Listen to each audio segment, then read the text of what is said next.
Naiz irratian, bigarren kafea.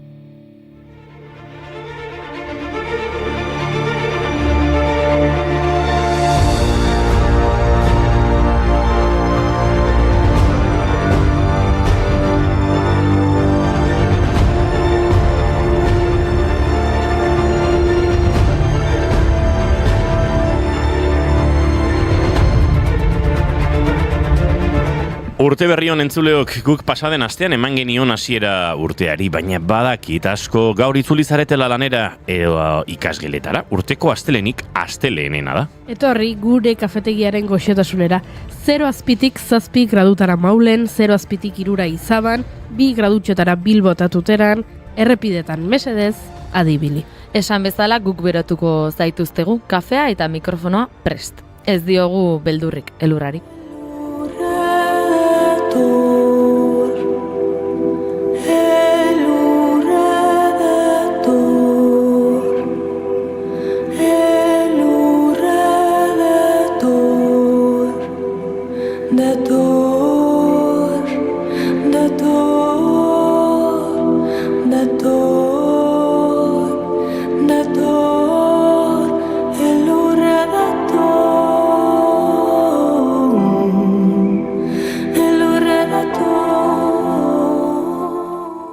Eizu 2026ari eman diogo hasiera, gustatzen zaizu zenbakia?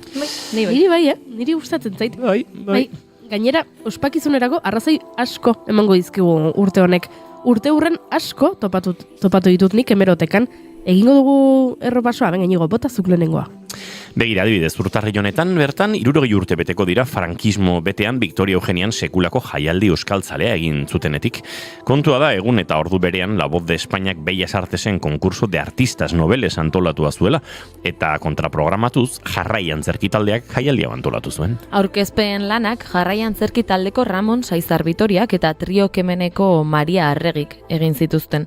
Eta hause esan omen zuten, gazteok izan zaitezte jeie edo nahi dezutena, baina lehenen eta beti euskaldunak. Antxe aritu omen ziren Benito Lertxundi, Kemen Irukotea Filarmonikarekin, Mikel Laboa, Lourdes Iriondo, Zuaz Navarranaiak Txalapartarekin, Arantxa Gurmendi Orkestinarekin, Julen Lekuona, Bikondo Auspojotzailea, denetarik.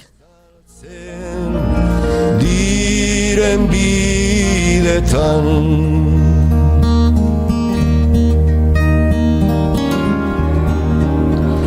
Liloranturik haiengan pausatu eta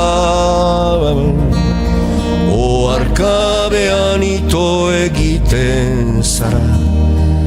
Ba, musikarekin jarraituko dugu orduan izan ere 2026ko otsailean 25 urte beteko dira Negu Gorriak taldeak azken kontzertu eman zuenetik. Donostiako Belodromoan izan zen.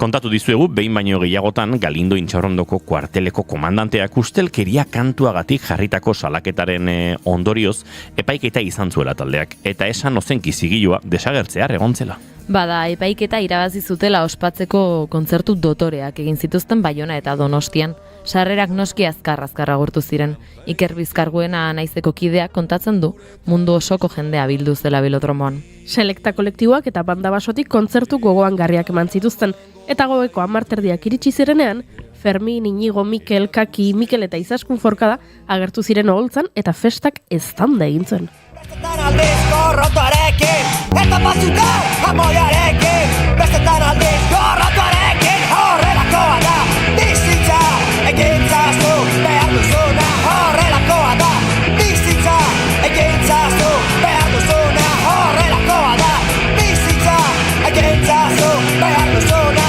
Horrelakoa da, bizitza egintzazu behar duzuna. Papi horixe da, gustatzen zaidan mugimendua, raparekin dantza orduko, Dina Perezeko txaskero,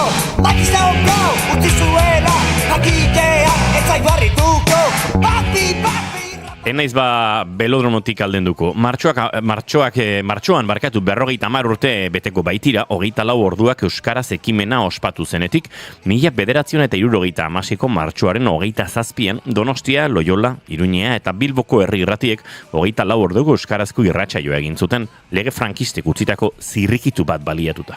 Egun berean, Donostiako belodromoan euskal kantari eta abeslarien ekitaldi erraldoi bat egin zuten eta 11.000 lagun bildu bertan eta garaiko kronikek diotenaren arabera, jendearen oihuek behin eta berriz eten zituzten Laboaren, Leteren edo Norren kantuak. Artista gehiago ere aritu ziren, Jan-Michel Bedaxagar, Benito Lertxundi, Lourdes Iriondo, Peio Hospital, Pantxoa Carrere, Ibai Rekondo, Gonzal Mendibil, Lupe Artzanaiak, Iturengo Junjunorroak, Oskarbi Baztango Mutildantza, Laja Iturbide, Sakabi Egainazpi, hori bai izan zela mitoaroa.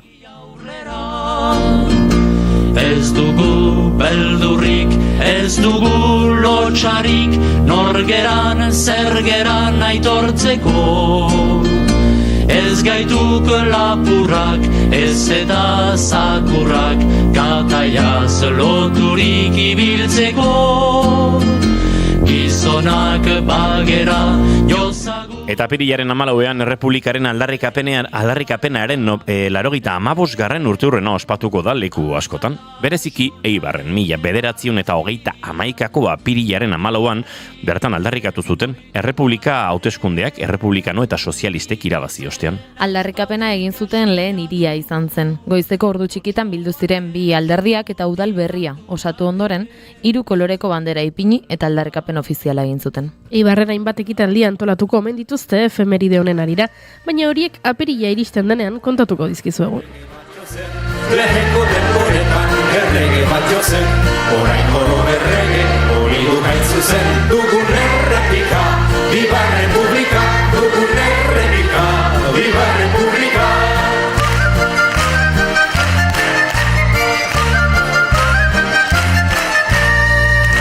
Ni ere erregen auto bainan ez aixian, ni ere erregen auto bainan ez aixian, bertzea gainean da, ni beti azkian, dugun errepika, Viva Republika. Eta ziur naiz, EHZ-koek ere zerbait berezia prestatuko dutela, izan ere 1986ko ekainaren 28an EHZ musika jaialdiaren lehen edizioa hasi zen Arroxan, Nafarroa beheran. Ekainaren 30 bitarte garaiko zenbait talde entzutetxuk hartu zuten parte. Iztu elkarteak eta Irulegiko irratiak bultzatutako jaialdia musikaz harago joateko eta Ipar Euskal Herriko kostalde eta barnealdearen arteko haustura eten eta Nafarroa bera eta Zuberoa dinamizatzeko asmoarekin jaio zen. Ordutik, edizio ugari egin dituzte. Eta 2026koak baduia da izena, geroaren lehen notak. Antolatzaileek alaxe azaldu dute. Geroaren lehen notak entzun ziren 1986an Arroxan, eta geroaren lehen notak joko dituzte EHZ-ko kideek arberatzen 2026an.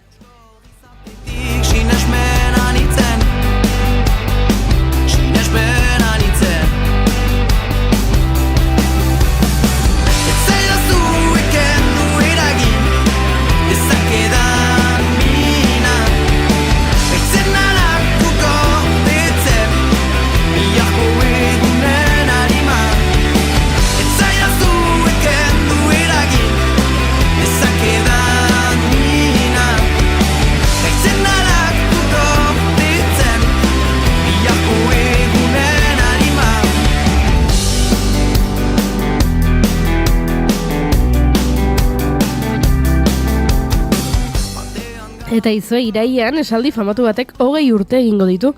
2006ko iraiaren 20an hemen sufre usaina dago esan zuen Hugo Chávezek Amerikako estatu batuen imperialismoa salatzeko nazio batuen erakundearen egoitzan.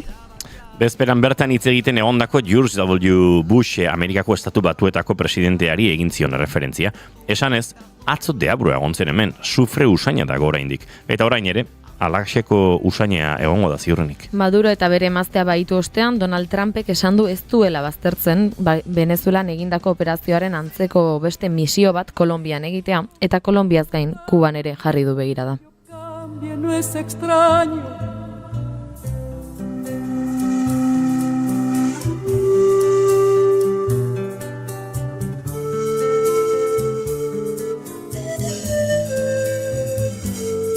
Cambia el más fino brillar de mano en mano su brillo, cambia el nido el pajarillo, cambia el sentir un amante, cambia el rumbo el caminante, aunque esto le cause daño. Y así como... Izango ditugu urtean zehar triste egoteko moduko efemerideak, baina horien inguruan ere beste egun batean hitz egingo dizuet. Gaurko gai heldu beharko diegu orduan, astelehenero bezala puri-purian tarte izango dugu, telesail eta pelikulak gomendatzeko, hizkuntza autu ez hitz egiteko aukera ere emango digute. Eta izan Nutri proiektuko Alaznemindegia eta June Ibarguenekin proiektua zarituko gara, eta baita urte berriaz eta nutrizioaz. Ai, urte berriko asmo honak, Lehen aldiz berriro podcastaren atal berri bat entzuteko aukera izango dugu. Urte hasiera lehen aldien garaia izan ohi da, eta Janire Arantzabel elkarrizketatu du oraingo honetan Pablo Zurutuzak. Baina guk berdin jarraitzen dugu hemen, zuekin, gure laborategitik. Entzuleok, urtarriak 5 ditu eta astelehena da, ongitorri guztioi, bigarren kafera. Naiz irratian zarete, urte berri on, eta oraindik lanean hasi etzareten ontzako, esarkada mikatzak.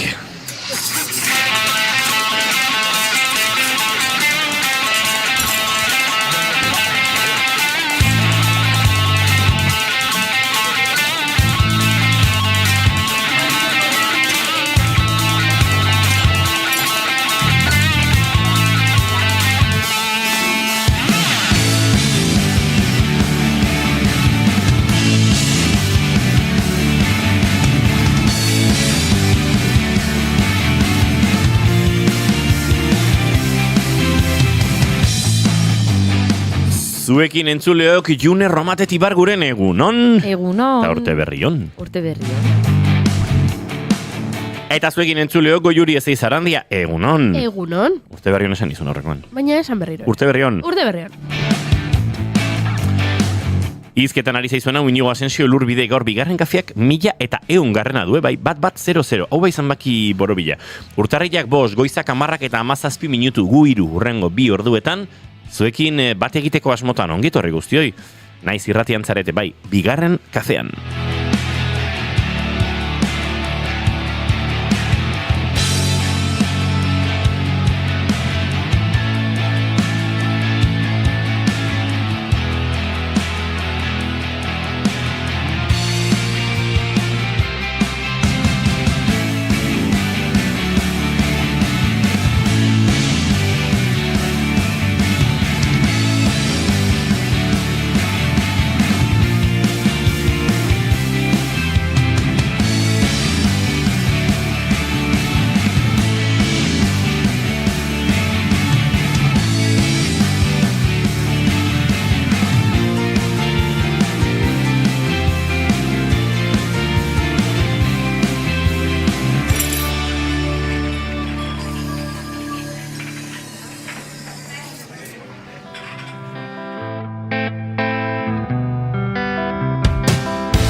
Horrelaxe abiatuko dugu gaurko 10 eta 19 minutu jotzera doazen honetan, zeatik ez taldeko kideak izango ditugu asteazken honetan gure entrevista akustikoan, urteko lehena, Eta, urteko lehena osatuko dute, euren lan berria edo euren lana kaleratu eta oso egun gutxitara, askorentzat akaso ez ezagon, baina tira, guk ezagunaraziko dizkizuegu behintzat, zuei entzuleoi, norbaitek dagoeneko entzuten baditu, asteazkenean beste formato batean entzungo dituzu hemen gurean, baina guk gaur diskorren kantuen artean hause aukeratu dugu, mamuak haragitu zaizkionari.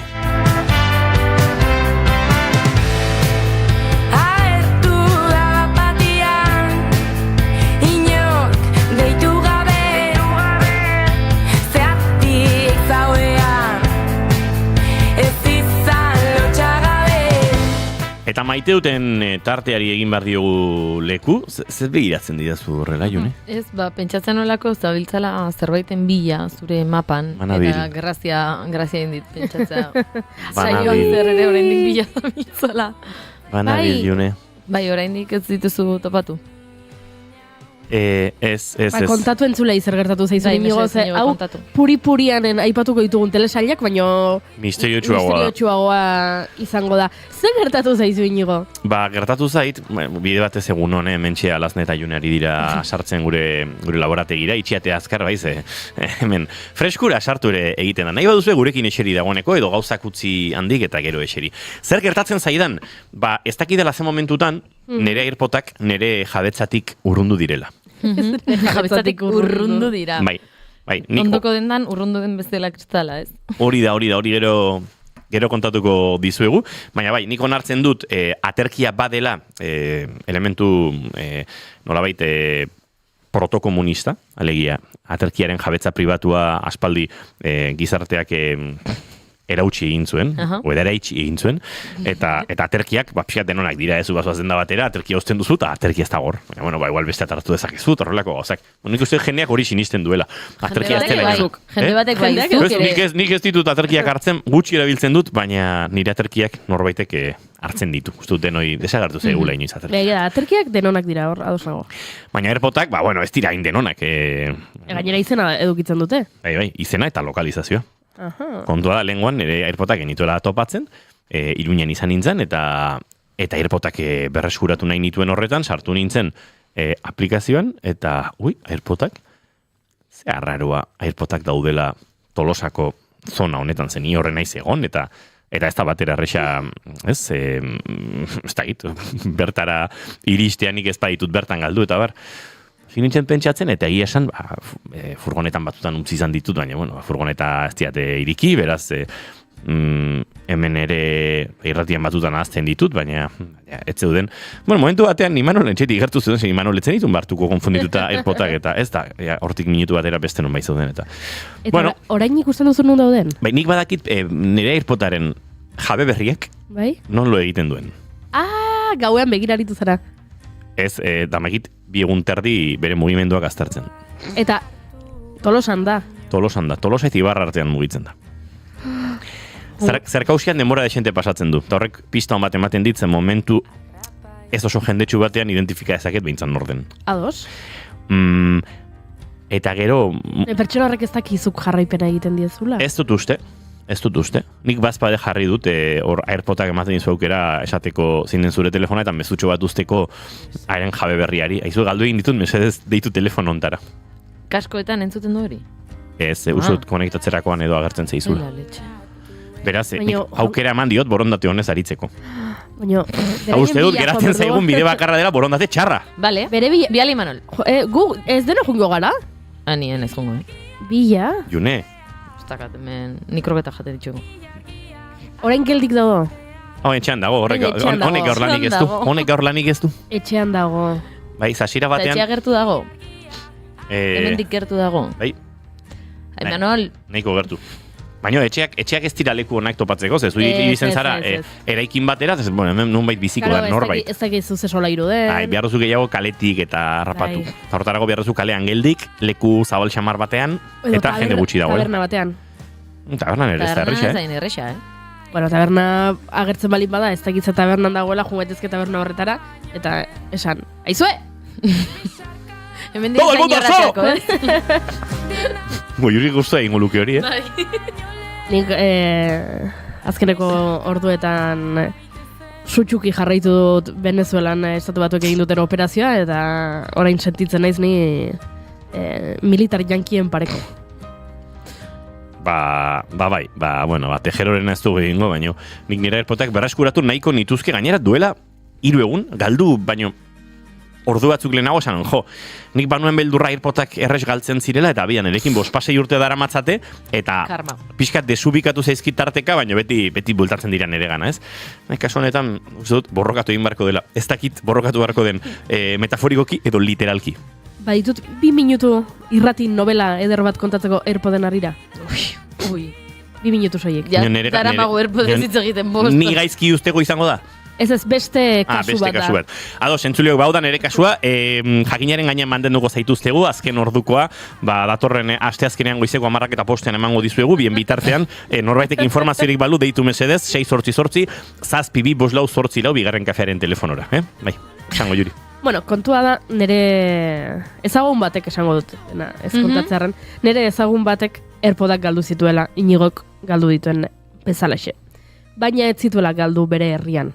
Izan zen, ez dakit, Gabonetako bidai batean, aste santuan, ez dakit noiz izan zen, baina, galdu egin zituen, eta kontua da, berak ere jarraipena egiten ziela. Eta han non ikusi zuen, Errioxako, herri oso txiki batean daudela, han jarraitzen dute, gaur egun ere, AirPodek. Eta orduan, berak egiten zuen jarraipen bat, eta ikusten zuen, AirPodoiek batzuetan zeudela, Errioxako txalet batean, eta besteetan, bazeudela, Errioxako beste txalet batean. Eta orduan, berak etzekien oso ondo jabea bi etxetako nungoa zen, ez? Txalet A edo txalet B. Eta kontua da, AirPodekin jarraipena egiten mugikorraren bitartez, ikustezakeela elbidea, eta esan bezala txaletak ziren, ez da lehen aipatu dugun bezala, agian solairu batean daude inogorenak hauek, txaletean zaten hau da. Etxe hau da, etxe honetako norbaitek lapurtu izkit, edo beste etxe honetako norbaitek lapurtu izkit. Eta orduan pertsona honek erabaki zuen gutun bana bidaltzea. Baina gainera gutun nola ditzen zaie sinatu egin behar duzula. Zertifikatuak. Gutun zertifikatuak. Gutun zertifikatuak bidali zituen bi etxe horietara esanez AirPoda bere AirPodak hor zeudela eta berreskuratu nahi zituela eta ikusten zuela etxe horretan zeudela edo beste etxe honetan zeudela. Eta bere telefono zenbaki utzi zuen. Eta etxe bateko jabeak deitu egin zion. Esateko, beraiek, etxe horretan, gurasoak eta semea bizi zirela. Eta beraiek ez egitela ezer AirPoden inguruan, baina gainera, arraro egiten zitzaiela AirPodak batzuetan txalet horretan egotea, eta bestetan beste txalet batean egotea. Ai, semea zebilen. Bi familiak aserre zeuden eta. Orduan, Romeo eta Julieta bat etxe horretako inor, etzela joaten B txaletera, edo hori uste zuen amak, behintzat. Baina nire ezagun honek, ongi zekien eta erregistratuta zeukan, etxe horretako norbait joaten zela B txaletera. Mama. Eta B txaletean omen ziren, beste familia bat, bi alabarekin. Eta orduan, inoiz ez dugu jakin zehazki zer gertatu den. Baina uste dut ama hori ere, une horretan enteratu zela, bere semea joaten zela beste txaletera. Orduak pasatzen zituenan, ez dakigu zer egiten zuen, baina zerbait gertatzen zela. Beraz, AirPodak berreskuratu genituen? Ez. Historio eder bat Gure ganatu genuen. Gure ganatu genuen, bai. Baizue, da ez zenioten jarripenik egin. Ja. Jarraipena ez, hor... kontatuko dut, gainera gutunak eta bidali zituen nire lehengusina honintzari gertatu zitzaion hau. Honintza gaixoak ez ditu berreskuratu bere AirPodak. Bino pentsatu igual AirPoden bitartez hitz egiten zutela gauetan iskutuan. Nola? Gauetan lapurrak eta besteak, pentsa dezagun lapurra izan aitekela, nik ere badokat bastanteko konfiantza nire AirPoden lapurra gizonezko badela. Argi dago. Beraz, hemen ere pentsatu ezakegu mutilak lapurtu dituela, vale? Baina, alrebes ere izan diteke, berdin dio. Ez horrela zela, denbora gehiago pasatzen zituztelako AirPodak atxaletean. Atxaletean. Atxaletetik, betxaleterako bidaietatik gain, gauetan eta logelaren bakarda eta intimitatean telefonoz hitz egiten zuten. AirPodi esker, zureren guzu honintza da, honintzak, nolabait, bideratu zuen leku egin zion amodi histori bati, akaso gaur oraindik bizirik dira buena, eta agian bere AirPodi esker izan zen. Ez duzu uste? Ez dakit bere AirPodi esker izan den, baina nire lehengusinako txaua oso triste dago ez ditulako berreskuratu bere AirPodak. Esan nire AirPoda dauzkanak egin dezala nahi duena maitasun kontuetan, baina itzul diezazki dela nire AirPodak. Gorkak dio, zer da iPod bat? AirPodak barkatu Gorka, dira, zu bezalako tipo sofistikatu eta teknologikoa. AirPodak dira entzungailu batzuk, aurikular txiki batzuk, kablerik gabeak, eta Apple markarenak direnak, horregatik izen hori hartzen dute, baina oinarrian dira, aurikular inalambriko garesti batzuk Gorka. Garesti xamarrak bai. Egun hon aspaldiko kurte berri hon diote mentxatean ze poza, ni gaur lanera bueltatu naiz, nire maite duta da, ze derra izan diren, egun hauek, bai, Gorka? Mira, gaurkoan ezin elkarabanatu zurekin maite duta. Bueno, a ber, ez dira intxarrak izan. Esan barra daukat, nire azken urtetako gabonik anti-Grinch maila gutxienekoak izan direla. Bazen garaia. Ezu, hori ez da refuerzo positibo, Bai, bada. Baitzera. Ikasten ez dela. Bazen garaia. Gauza bat faltatu zaizu gabonetan, urtero bezala. Ikusi ez Harry Potteren pelikularen bat. Ez. Baina bat ikusi nun. Ez. Ikusi zenuen duela urte bete. Ikusi zenuen erdi bat, egaldi batean. Hori ez da pelikula ikustea. No erdi bat, oso ikusi nuen. Ze sinisten. Osorik ikusi nuen Harry Potter. Baina, a ber, ez dirematen bizitzak denerako, da gero, jendea dago pixkat ematutan ere liburuak oparitzearekin. Azken aldian liburuak oparitu izkiat, eta asko eskartzen diet, Baina gero, nire liburuen zerrendak ansiedada sortzen dit. Dauzkat, Durango gaztokan, edoi etxartek, oparitu zizkidan katakrakeko aurtengo nobedadeak, ezin interesgarriagoak, hasi naiz, batekin, baina nire liburuak biderkatzen dira nik irakurtzen dituena, baina azkarrago. Duela 3 urte Durangoko azokan oparitutako liburu bat. Hori ere hasita daukat. Hasita. Baina hori, baina tasko daukat. Gaur ez, gure zirkua Tolosan bazkaldu frontoian Amaia Miranda eta Gartxoten kontzertua, Flores Parantonio Zepolita filma, eta gabonetako mezua orain tokatzen da aurreztea, Laister Donestede etxea datorreta. Bueno, dantza hogeita bate, ole, ze gertatu zaizu, gaixo? Hori uste zuretzat dala Goiuri. Ez, galdera zan inigo ze gertatu zaizu eta kontatu duzu entzun gaioena. Ados. Hauek kontuak, baina hemen zerbaiten jabardura egin nahi nuen. Flores Parantoni, ikusi duzu? Ez, ikusteko daukat. Zo lagun batek esan zian, ai ama, zenbat negar.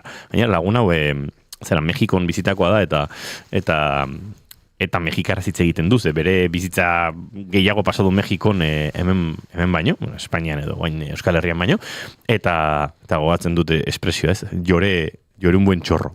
Eta, ostras, nik ere zinemalien ikusi nuenean, bai, besteria, Antonio Floresen inguruko film dokumentala zinemaretoetan dago, hori zantzideken gaurko puri-puri antarteko gomendioetako bat, baina ez da izango, maiteutak egin ditugu ja? Ez. Zein falta da? Ez da bat, inork ez du maite dutik esan. Misteriozko kontua kontatu. Nere maite dut eza da, nere potak ez daudela nerekin. Hori baliatuko dut, olako txapa sartuta gero maite dute izateko. Gure bigon biatuak aria pentsatzen guk noiz hitz egiten dugu.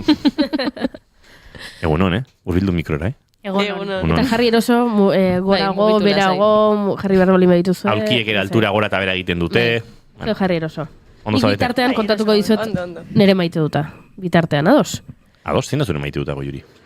Nola, gaixo egon naizen. Gabon egun hauetan. Ui, sorpresa! Bai, oso gaizki egon naiz, Kontua da, ezin nuela etxetik atera, eta orduan berreskuratu dudala bideo joko bat. Dala. Ez, Goiuri. Sims. Bale. Pentsatzen. Farm. Pentsatzen. Berriro bueltatuz dela. Sims 4. Sims oso mundu mailan ezaguna da.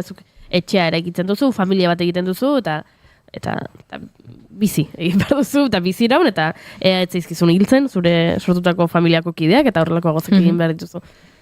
Ez dakizue, nolako engantxada izan dudan Sims 4 bideojokoarekin. Eta hori ere maite duta, ze oso gustora aritu naiz.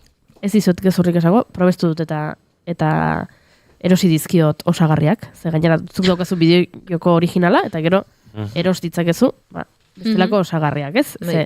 Ze hasierako jolasean gauza asko egin daitezke, baina nik gauza gehiago egin nahi nituen. Eta orduan, erosi nuen osagarri bat, zaldien osagarria, zaldiak edukitzeko, zertzarako, ez dakit. Aberats frustrazioa da? Ez, kontua da, bigarren kafean urteko azkeneko gonbidatua, izan zela zalditegi bateko arduraduna. Edurne Barriola, eta orduan zaldien inguruan aritu ginen, eta orduan zaldiak nituen buruan, bigarren kafeari esker. June, gauza esango izut, Harry Potter enuen inoiz ikusi, zuk presionatuta, lehenengo ikusi nuen arte. Enaiz inoiz Simpson aritu. Ni ez daren. Bueno, erakutsiko dizut lase. Egingo ditut, gu. Bai. Bai. Beldura pertsonaiak, bai, ala, gero gauen egingo dut. Ala, agur. Nik ere beldura sentitzen dut. June, Romatiti barguren zina zure maite dut. Bale, nire maite dut da pixkat jokutatik ere, nire kuadrilan azkeneko aldian minimo bat hotza egiten duena, edo guraldi txarra egiten duena, ohitura bihurtu da elkartean elkartzeko mai jokutara jolastera, eta azkeneko aste honetan elkartu gara behin, eta lagun batek ekarri zuen kaxa oso txiki bat The Mind jokuarekin, eta jokua da oso sinplea. Lehenengo mailan dauka bakoitzak karta bat, bigarrenan 2, 3, 4, eta mailaz pasatzeko egin behar dena da hitzik eta keinurik esan gabe zenbakiak txikienetik handienera ordenatu kartak. Eta horregon ginen 3 ordu isilik eta bata besteai saiatzen keinurik ez egiten, baino keinuak egiten, ordenatzen eta saiatzen dena ondo ateratzen, talde joku bat da, eta bukatu genuen 8-9 pertsonak elkartean, iritsi zen arte tipo bat, eta ja lotxaman zigun ikustea tipoak hola demo guztian, eta ja bukatu genuen, baino bai, 3 orduz egon ginen joku horrekin, beraz, erabat gomendagarria.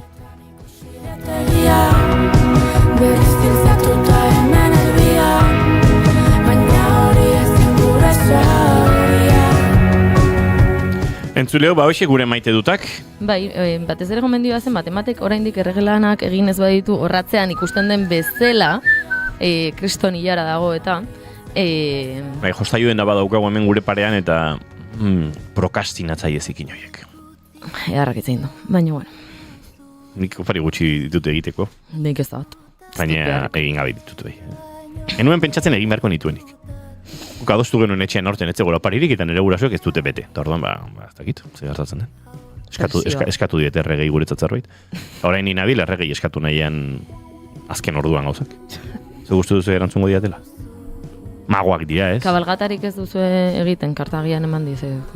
Kabalgata dago gaur? Gaur arratsaldeko 6etan. Bera, listo. Horremango dietu. Esan ezin eta Sara Zozaia gure zauria urrengo 2 minutuetan eta segituan gure urrengo 2 gonbidatuak ere aurkeztuko dizkizu eguen zuleok.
Harrapatu gaitu euriak, atertuko du egunen batian, hau da oroitu nahi dudan guztia.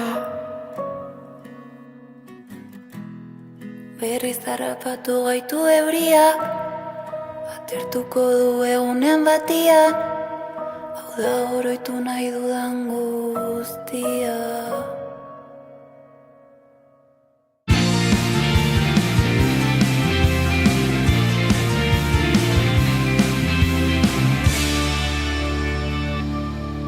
Emaiozu bigarren aukera bat egunari. Naiz irratian, bigarren kafea.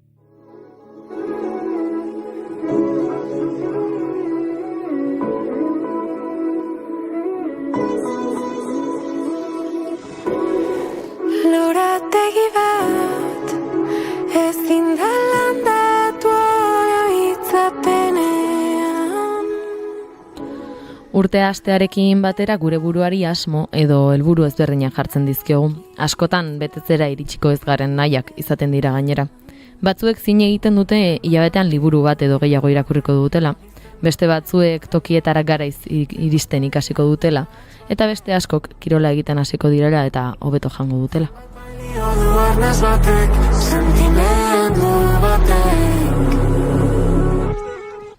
Azken asmo horien ondorioz gimnasioetako inskripzioek gora egiten dute urtarrilean eta agian gaurko gonbidatuen agendak ere pixka bat gehiago beteko dira. Izan Nutri Alazne Mindegia eta June Ibargoenek sortutako proiektuak helburu du nutrizioa eta dietetika lantzea era pertsonal eta kontzientean. Babeslekua 2023ko irailean bidea hasi zuten eta hilabete batzuk beranduago haien zentroko ateak ireki zituzten. Proiektua hobeto ezagutzeko eta urtearen hasieraren inguruan ere ondo hitz egiteko gaur gurekin ditugu Alazne Mindegia eta June Ibarguen. Egunon eta ongi etorri bigarren kafera. Egunon. Bueno, hemen elkarrezketak hasi baino lehen bi galdera egiten ditu eta horiek goiurik egiten ditu eta ondoren jarraituko dugu elkarrizketarekin. Eta nola, bi etorri zareten, zuek erabaki beharko duze nork erantzuten duen zein galdera. Vale. Galderak dira. Imaginatu orain etortzen dena zinema zuzendari bat etortzen da zuen gana eta esaten dizue. Zure bizitzari buruzko pelikula bat egin nahi dut, baina pelikulan ezin dut kontatu jaio zinenetik orain artekoa. Pelikula kontatu dezake soilik zure bizitzako etapa zehatz bat. Galdera da, ea ze etapa aukeratuko zenuken, horrela pelikula batean islatuta ikusteko. Hori da, zuetako norbaitek erantzun beharko duen galdera. Eta beste galdera da, ea nola irudikatzen duzuen, edo nola gustatuko litzaizuken izatea zuen funerala, zuen hileta. Beraz, orain? Bai. Hau abixatu inbertzen, Ez. Gustatzen zaigu horrela bapatean jartzen duzuen aurpegia eta bapatean sortzen diren erantzunak gustatzen zaizkigu. Nahi berdin zait. Edo zein ondo. Zuk? Pelikula aprobetxatzen biek elkarrekin gaudela aukeratuko nuke, Junek esan duen bezala, iraia hortatik hone arte eta espero dut urte batzutan aurreagoko etapa hoiz egia da dela zerbait oso aldakorra eta zaila eta polita orduan bai aukeratuko nuke. Bai, pixkat igual gure proiektu honen hasierak eta zegia da gauza asko ikusten diera Instagramen eta guztioi, minio gauza asko daude horren atzetik ez dienak ikusten eta posola pixkat ikustarazteko bai. Oso ondo? Vale, hiletarena orduan. Ez dakit, egia esan beti imaginatu dut ez zerbait ez dara zerbait poziko espatu berdena bino, bai igual nire inguruko jende guztian elkartu, ez hileta bat horrela izan pixka triste hoi, bino bai igual momentu bat denak elkartu eta nerekin dituzten gauz onoi eta ze hitz egin komentatu, ez dara zerbait tristea, ez? Pixkat gure bizitza eta ze pixkat hitz egin, eta bai hau pixkat izteko, ez? Agurroi esateko. Goatzen az bazenula, kanta bat nekori abixatu zen da zura nahiari, kanta hau nahi dut. Eta egia esan eneiz ez da goatzen ze kanta. Urte batzuk pasadia hortu. Ze pena. Igual bai, pero ezakit nola ditzen den, Rivers no seke, Rivers Flowsing. Pero uste taldatu ingo nukela bai. Ze terristea den. Bueno, baina River Flows in You, ez? Oi. Autobusean jarri eta negarriteko abestia. Hoixe. Eskerrak izena esan duzuen, ze noten melodia kantaturrekin kostatzen ari zen, Aizu, etzen ari zaila. Ikarrapatu dut. Bai, ulertu dugu besteok. Horrela? Bai, horrela ere goxo egin dezakegu aurrera, elkarrizketarekin hasiko gara orain bai. Piskat, lehenik eta behin galdetu nahi nizuen hori, nola hasi duzuen urtea, ea agenda beteta dagoen, betetzen hasiko den agian orain, nola ikusten duzuen? Urtea bukatu aurretik ja jendeak hartu du txanda hasteko. Pero bueno, haindik ez gea, aste azkenean hasiko gea berriz lanean, bueltatuko gehala, eta horre bai de gehiago jasotzen ditugun, ez? Lehenengo kontsulta hoi hartzeko intentzioakin. Pero bai, ja agenda beteakin hasiko dugu urtea bai.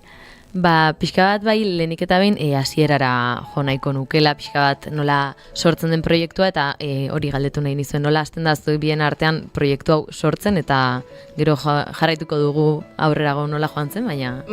Guia unibertsitantean ginenean, izan zen epoka bat, batea bizi ginen, logela partekatzen genuen, unibertsitatean batea, egun osoa batea pasatzen genuen.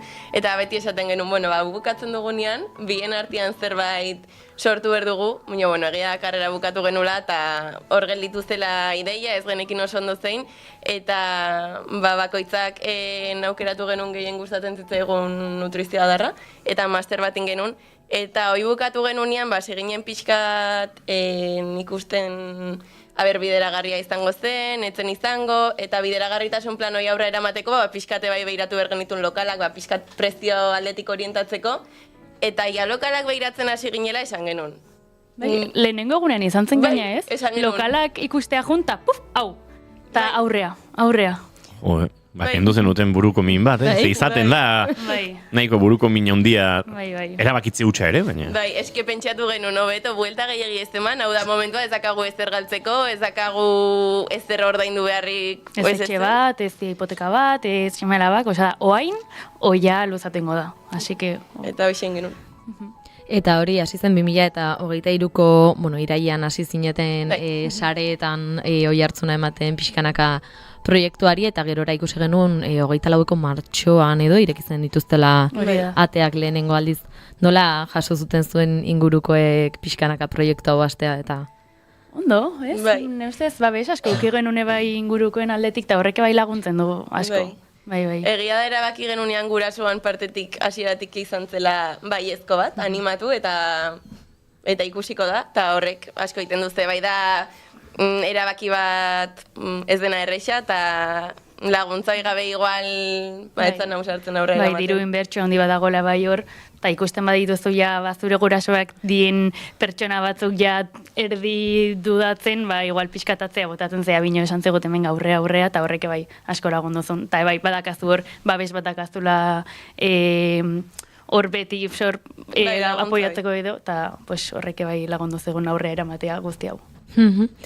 Sorrera hori hasi zenuten, baina bazegoen zergati bat esaten zenuten, bagian hau lantzeko beharra dago gaur egun, edo zein izan zen batez ere zergati hori bultzatu zintuzena? Bai, guk ikusten genuen, egia da, bai daudela nutrizio zentroak asko gustatzen zitzaizkigunak, gure inguruan ez genuen ikusten asko zehonik nutrizio aldetik, orduan pentsatu genuen, aukera ona izan daiteke guk irekitzeko, eta pixkat horrek bultzatu zigun, eta gero bai lan aldetik ez genula ez zerra aurkitzen gustatzen zitzaiguna, eta esan genuen edo guk guria sortzen dugu, edo... Guk nahi dugun bezala. Edo sartu behar dugu zerbaitetan ez dena egitan gustatzen zaiguna, eta nola hortarako bizitza guztiak agun, esan genuen benga baurrea. Eta, pixkat, jendeak jakiteko, zentroa ez dugulako esan nun dagoen kokatuta, bat oi hartzuarra izan da, eta bestea horetarra, horeretako erdigunean dago, biterikalean dago kokatuta, ez toki oean egia esan horeretan. Eta zein helbururekin hasi zenuten bidea, zein zen zuen buruetan zegoen mugarriak edo? Nutrizio aldetik, bai, egia da nutrizioak gaur egun gerozta indar gehiago dakala, ez? Jendeak garrantzi hori ematen dio. Eta beti erakutsi gute, dietan, asunto itxia denez, zelburu dakan, ez? Pixua jetxi, eta ja. Ordu nahi genuen bai pixka tortikatea, ze gure intentzioa ez da hori, ez? Dieta... ez dakite... Kontzeptua. Bai, kontzeptu hori edo pixkatateatzea eta gehiago ohitura osasuntxu horietan barneratzea, ez? Ez dela ezer pasatzen gabonetan pixkat gure ohituretatik ateatzen bagea. Azkenean nutrizio konstiente hoizuk leno esan dezun bezala, horri garrantzia ematea, eta ez... Oain arte dieta kontzeptu hori erakutsi den bezala hori jarraitza, hortik pixkatateatzea. Eta hori horrela hasita, hasi zineten pixkanaka izaten, pertsona ezberdinak gerturatzen hasiko ziren, nora izaten da pertsona hauekin harremanan, bezeroekin nola izaten da? Nik uste bastante gertuko harremana Bai, nik dakagu. uste oso gertukoa dela. Bai, jendeak konfiantza hartzen du bai guregan, eta kontatzen digute gauza batzuk, pues eske igual behaien inguruko enei kontatzen ez dietenak, osea, kontsultan juneri suposatzen dute bai, baina nahi negarrez eta jarri dia, eta pues, azkenean bai psikologo alde hoie bai hartu berdegu, Orduan, bai, uste konfiantza hoi ematen degula jendea irekitzeko, eta hasieran bai esaten dugu, hau leku seguro bat da, hemen kontatu nahi dezuna, eta hemen ez delateako, osea, laguntzeko gaudela, eta aldegun einan bai lagunduko diegula. Azkenean egia da nutrizioa emozioakin oso lotua dola, eta dena emozioak ez daude ondo, nutrizioakin ez dugu ez erriten orduan pixkat dena lantzeko. Ez da gure lana, baina, bueno, neurri batian laguntzeko aukera baldin badakagu, aurrea. Eta izan nutrin bertan, bueno, badituzue adar ezberdinak, ezta, zein dira eskaintza hoiek? Nutrizio generalaz aparte, dela bai pixu galera edo bai pixu egoera hoi, edo ohitura onak hartu antolakuntza. Hoi da. Ni nago, nik inun masterra nutrizio klinikoan, hau da gehiago digostiboki arazo guzti horiek pues nola sintomatologia hobetu daiteken Eta ni kirol nutrizion mastera inun, eta orduan gehiago kirol errendimenduakin lotuta. Kirol errendimenduakin lotuta, suposatzen dut izan dela azkeneko asteetan, zuen sareetan zabaldu duzue, Ibaikarekin harreman bat edo proiektu bat hasi duzuela, ez da? Bai, azkenian horren helburua da pixkat, zerbait orokorra da, talde moduan bideratu duguna, orientatzeko nola elikatu berduten, eta beraien kabuz ikasteko ze elikagaik aportatzen duen zer momentu bakoitzean, eta pixkat heziketa nutrizional hori aportatzeko. Nuen galderen artean ez, galdetu nahi nizuen, herriak nola jaso duen, jendea nola gerturatu den, baina ikusita herriko arrauntaldeak ez duekin harremana sortu nahi izan duela, ondo jaso zaituztete. Bai, eskertzen da. Gaina esaten zuten, leheno Donostiko nutrizionista batekin zauden edo, bino azkenean falta bat sumatzen zutela bai kirol erremendimendu aldetik, eta orduan esan zuten, zebez dugu herrian bilaten ez, eta ikusita gu hor ginela, gure gana jo zuten, eta eskertzen da bai herriko negozioiek laguntzea. Aipatu duzu ez, pixka bat sartuko gara agian gaur egungo eta jendeari ere oso intereseko egingo zaion atalean izan daitekena, aipatu zu Gabonetan, onartu daitezkela ez, bide batzuk, edo Gabon garai honetan pazienteekin nola izaten da lanketa egongo ziren jendeak esan dizuena, eskizakita nola kontrolatu edo... Kezka handi bat izaten da, eta gu beti ematen duguna holkoa da, Gabon egunak, bazkarita fari bereziak daudenak dia 5. Egun horietan disfrutatu eta ez pentsatu ezertan, eta jan nahi zuen guztia, eta gero beste egunak, egun normalak bezala, ez ezer konpentsatu, ez da ezer gertatzen aurreko egunean gehiago jan izanagatik, eta zure ohiturak mantendu, eta beste egunak alik eta normalenak izaten saiatu, eta ez izatea atzo asko afaldu nulako, gaur jarraituko dut gaizki jaten, eta ez dut kirola ingo, ze total, mendik 5 egunetara beste afari batakat, 5 egun horiek, normal eramaten saiatu, eta bida. Gero badaude paziente batzuk ja klinikoki normalanik eramaten ditutela, ezin diozula esan jan nahi dezuna, gero bestela gaizki eramaten dute. Orduan horiekin lantzen dezula beste modu bat, hoi pertsonan arabera alda da, azkenean pertsona bakoitzak bere limitea ezagutzen du, orduan pixkat kontrolatu limite horta iristeko eta listo, bino beste kasu guztitan, dia egunako espatzeko, azkenean gaina sozialki eramaten dugun guztia janariakin lotua dago, orduan, ezin dugu ez etzean, bitu nahi balen badezu jan, eta ez balen badezu nahi ez jan, hoi beste oso garrantzitsua da jakitea, ze asko presionatuak sentitzen dira, nik ez dute da nahi, ez detelako nahi, eta benga bai, eta orduan presio hortatik gestionatzen jakitea, eta ez sentitzea ez dare derrigortua ez, nahi dezuna ez egiteko. Ez konpentsatze horren barruan ere, nahi baduzu ez jan hori erabil daiteke, aplikatu daiteke biharamun horietarako alegia, atzo edo, ez dakit, 25 edo batean, ez, atzo afaria, gaur goizan bazkari egin dugu, afaltzeko gogorik ez daukat, bete-bete nago. Alda ez afaldu, edo gomendagarria da zerbait bai afaltzea? Benetan gogoa, benetan ez balen badakaztu gozea, eta ez balen badezu nahi, bino oain, konpentsatzeagatik iten badezu, Hori da. ja ez. Sugestionatuta balin bazaude. Erru batengatik ez Hori izatea. da, hori da. Gero azkenean bai, pues, afaltzen ez badezu, urrengo goizean kriston goxekin esnatuko zea, orduan hartuko ez du, atzo sobratutako bonboio edo zer, osea azkenean... Eta hor desoreka batera eramango zaitu denak. Hori da, orduan kontrolakin iten badezu eta benetan goxerik ez dakazulako baldin bada, bai, bino bestela ez, bestela komentatutakoan eroriko zea. Eta urte hasierarekin batera ez, esan dugu badaude Gabonetako hori, baina gero etortzen dira ez, asmo, proposito, helburu hoiek, eta jende askoren buruan badago gimnasiora joango naiz, pixua galduko dut izaten da batez ere normalean hori, eta askok gainera egiten dute, kontzientziarik izan gabe, zuzenean gimnasiora sartu eta, gutxiago jango dut eta listo. Zein dira hor benetako gomendioak edo jarraitu beharreko pautak? Lehenengo eta behin gutxigo jateagatik ez dela, gutxigo jatea ez dela argaltzeko bidea, eta hor beti gomendatzen duguna da, propositoak eukitzea oso ondo do, minon proposito hoi, adibidez ez genuke enfokatuko argaltzea, bale.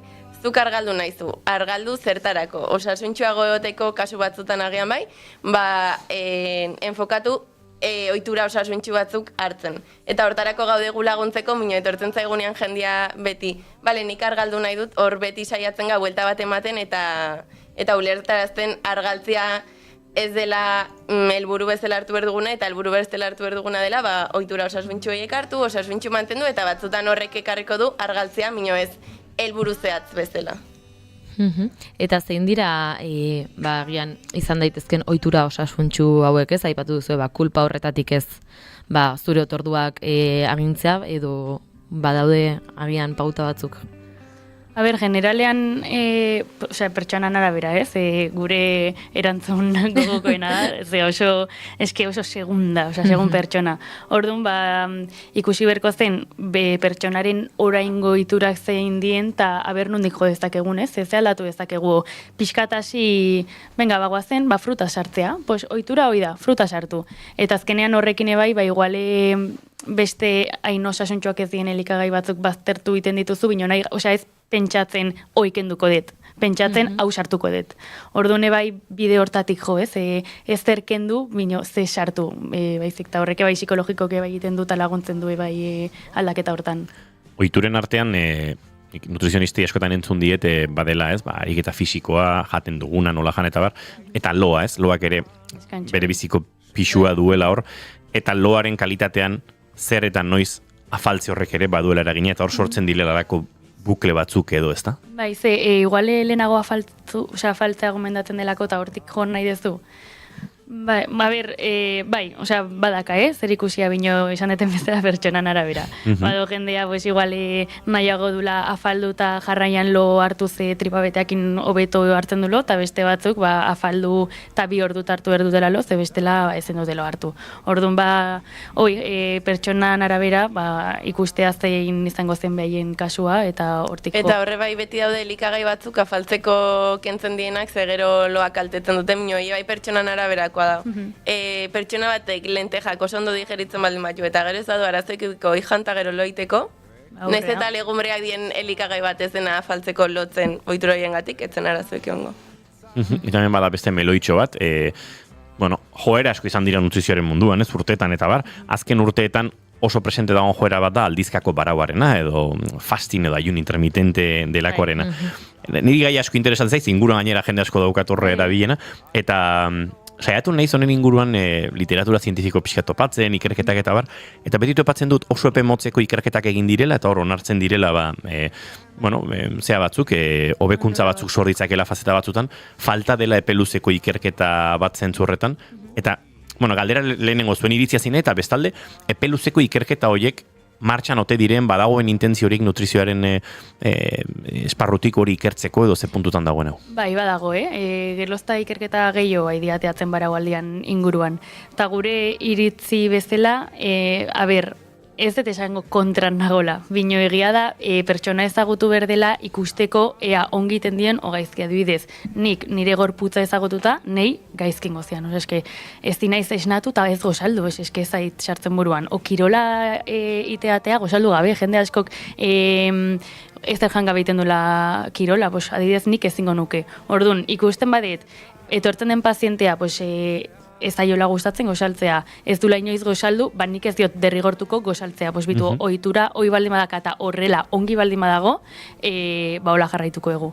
Orduan, berez onura bestela nik enuke erabiliko baraualdia estrategia bezala, Bino, bai, alko zen izan egia da, igual klinikoki bai kasu askotan ongi etortzen dela pixkate digestio sistemai deskantxu hori ematea.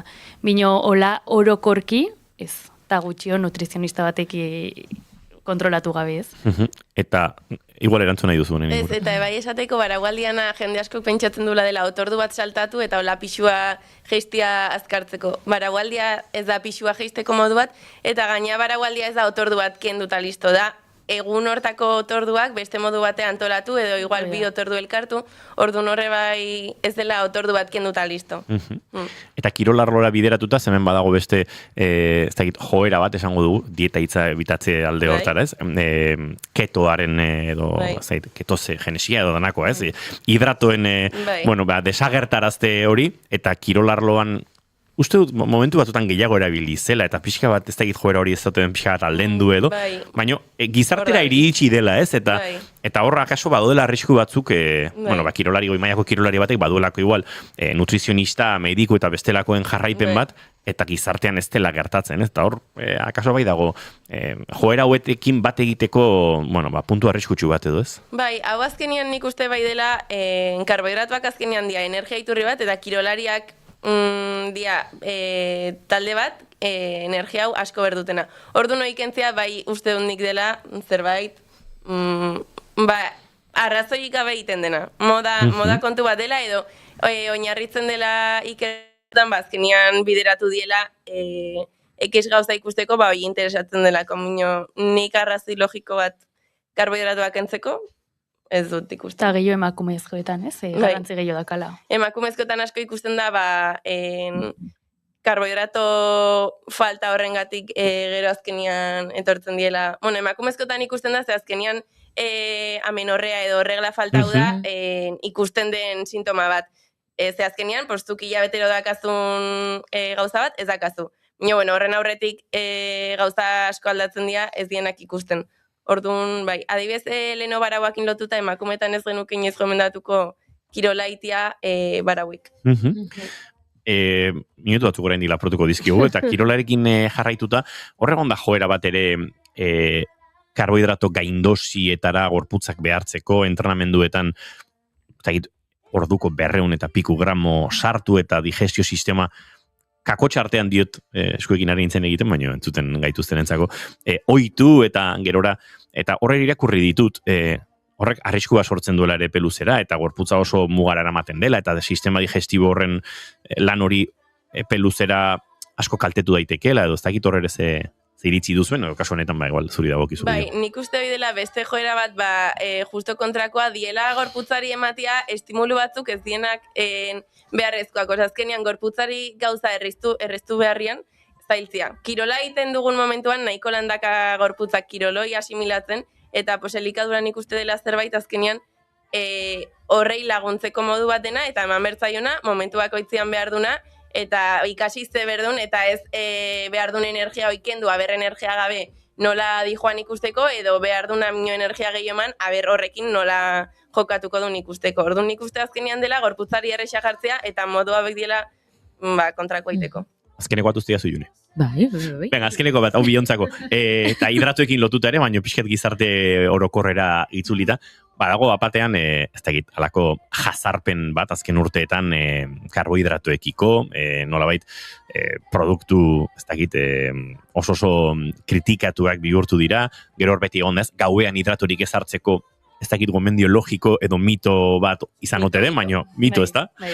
Hori, eta Bueno, galdera, hain txarrak aldira, karbohidratuak edo zer gertatzen da karbohidratuekin? Ez dia txarrak. Oso onak dira, beharrezkoak, erabat beharrezkoak. Egia da, igual gauean mundu guztiak ez ditula hartzen hidratoak, eta nik eba igual gutxio hartzen ditut, ez? Bazkal orduan gehiago hartzen ditut, bino ez jateagatik hainbeste, ez? Ez aitelako gustatzen igual lotara hain betea jutea, bino norbaitek hartu nahi baldin baditu, sarazorik ez. Hor, gauaren kontuenekin eta pixat berriro kirolarekin lotuta, uste dut azken urteetan ikerketek kokatu dutela karbohidratoaren prozesu, ez? Glukogeno akumulazio hori oso kopuru luzeetan, 10-12 orduko kopuruetan, eta beraz, goizeko kirol jardunaldirako gosaria baino afaria dela, ez? Hidratuak txertatzeko momentua. Bai, hori da. Bai. Egia, adibidez, karrera baten aurretik edo, makarri platerka bat sartu gauean, eta hobeto dela, bai, gosaria igual, da zerbait ikasi berdena, ez? Kirolain aurretik hoi kontrolatzen, o jakiten abertzure gorputza zer ekiten dion ongi. Ikasi berden zerbait da, bino bai, gauean kasu hortan, arrazoi guztia. Bai. Tira, orain goizeko 11:05 minutu ditugu, Alazne Mindegia eta Juni Barbuen, mila esker gaur gurekin hemen izateratik, eta, jarraituko ditugu gertuzik, ez? Bai, gertu izango ditugu, eta espero dugu, Junek lehen aipatu duen bezala pelikulan luze joan dadila bidea. Eskerrik asko. Eskerrik asko bikote. Bueno, goizeko 11:05 minutu entzuleok bagoaz bixi eta barkamena eskatuta, gure estudio zentraletara, berandu xamar bagoaz eta goizeko 11:05 azken ordukoari heltzeko ordua. Itxaso Leon, egunon? Kaixo, egunon. Kontatuko dugu, garaia honetan ohikoa izaten dugunez, langabezia datuak jaso ditugula astelen honetan, eta abenduak langabeziaren hazkunde garrantzitsua ekarri du Hego Euskal Herrian 1129 langabe gehiagorekin. Halere, bilakaera orokorra positiboa da. 2025ean duela urtebete baino 818 langabe gutxiago egon dira Nafarroako datuari esker. Hala, abendua hilabete txarra izan da oro har Hego Euskal Herriko enpleguarentzat, baina urtearen amaieran 2025eko balantzea positiboa izan dela esan daiteke kuantitatiboki. Egia esan, Nafarroak eusten dio datu horri, izan ere, herrialde horretan urte bete lehenago baino 872 langabe gutxiago daude, eta gainerako herrialdeetan berriz 54 gehiago. Ehunekoetan, Nafarroan 2,87 jaitsi da, eta Hego Euskal Herrian 0,05. Herrialdeka Gipuzkoan bakarrik igon zen langabeen kopuru aurreko urtearen aldean, zehazki 210 langabetu gehiago izan ziren, Bizkaian 139 gutxiago, eta Araban 17 gutxiago, hau da, egoera ia berdina izan zen. Eta nazioartean ere ekarriko dugu albiste bat, Suitzako Crans Montana herrian urtezar gauean taberna batean izandako sutean hildako 40 pertsonak formalki identifikatu dituzte bale konfinamenduko poliziak igande honetan iragarri duenez. Identifikatu gabe zeuden azken 16 biktimak arratsaldean identifikatu zituzten, gazteena 15 urteko mutil bat nazionalitate hirukoitzarekin, frantsesa, israeldarra eta britainiarra, eta zaharrena 33 urteko frantziar bat. 40 hildakoetatik 22 suitzarrak dira, 7 frantziarrak eta 6 italiarrak. Gainera, 2 errumaniar, portugaldar bat, belgikar bat eta turkiar bat ere badaude hildakoen artean. Biktimetatik 2 14 urte zituzten, 6 15 urte, 9 16 eta 3 17 urte zituzten. Hori da biktima gehien izan diren adin tartea. 6 hildako 18 urte zituzten eta beste 14 biktima 20 eta 29 urte bitartekoak ziren agintariek emandako informazioaren arabera. Eta honen inguruan bestalde kontatu dezakegu Balaiseko Ministerio Publikoak ikerketa penala abiatu duela su hartu zuen tabernako kudeatzaileen kontra, baina ez du prebentziozko espetxeratzerik ezarri, ez baitu akusatuek ihes egiteko zantzurik ikusten. Ikerketak argitu beharko du Crans Montanako establezimendu horren espedientea zuzena alzen, kudeatzaileek egindako obrak horren araberakoak alziren eta erabilitako materialak, ebakuazio bideak eta suteen arloko arauak betetzen ote zituzten. Bi albiste hauekin geratuko gara oraingoz, baina 12etan ekarriko dugu gehiago, eta ordu batetatik aurrera ere, albistegietan errepasatuko dugu gaurko eguneko aktualitatea. Eskerrik asko Itxaso Leon, guk aurrera egingo dugu, esan da bezala, erdiko 12etan, ordu batetan, informazioarentzat. Txanda hementxe naiz irratian, esan da bezala, aurrera guaz. Naiz irratia entzuten ari zara. Bilbo aldea, 92.2. Gasteiz eta Arabako lautada, 91.5. Donostia aldea, 93.8. Gernika, 96.7. Leitza, 95.1. Bortziriak 103.1, Urola 91.8, Goierri 102.2, Legazpi 94.6. Naiz irratia. Entzuleo goizeko 11:09 eta gu bagoaz aurrera, eta orain bai, gaurkoan bai, azken egunetan behin eta berriz esan dizuegu, lehen aldiz berriro podcastaren atal berri bat entzun bar genuela, eta gero gu nahastu gara, gauza bat eta bestea kontatzen, eta denborarik izanez, baina Pablo Zurutuzak ondo du laugarren atalau, Janire Arantzabe esanezin taldeko abeslariarekin, eta zuekin elkarbanatuko dugu urrengo minutuetan ondoren puri-purian tarteare osatuko dugu, Imanol González Gurrutxagare gurekin izango da, eta hortzi izango dira gure proposamen zinematografiko eta bestelakoak.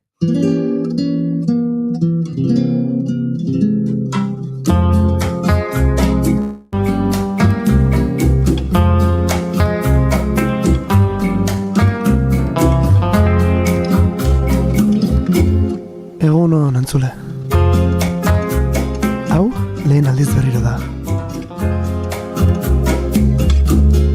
Artista desberdinen hasierak ezagutzeko txokoa. Ikusten dugunaren atzean, beti dagoelako hasiera bat. Gaur, Janire Arantzabe, esanezin.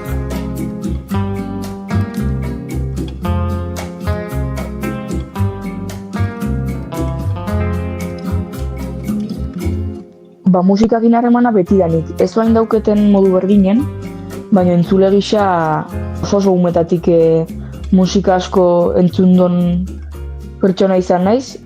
Uste dut, musikarekin eduki ezakezun lehenengo harremana beti hori dela, ez? Entzule izatea.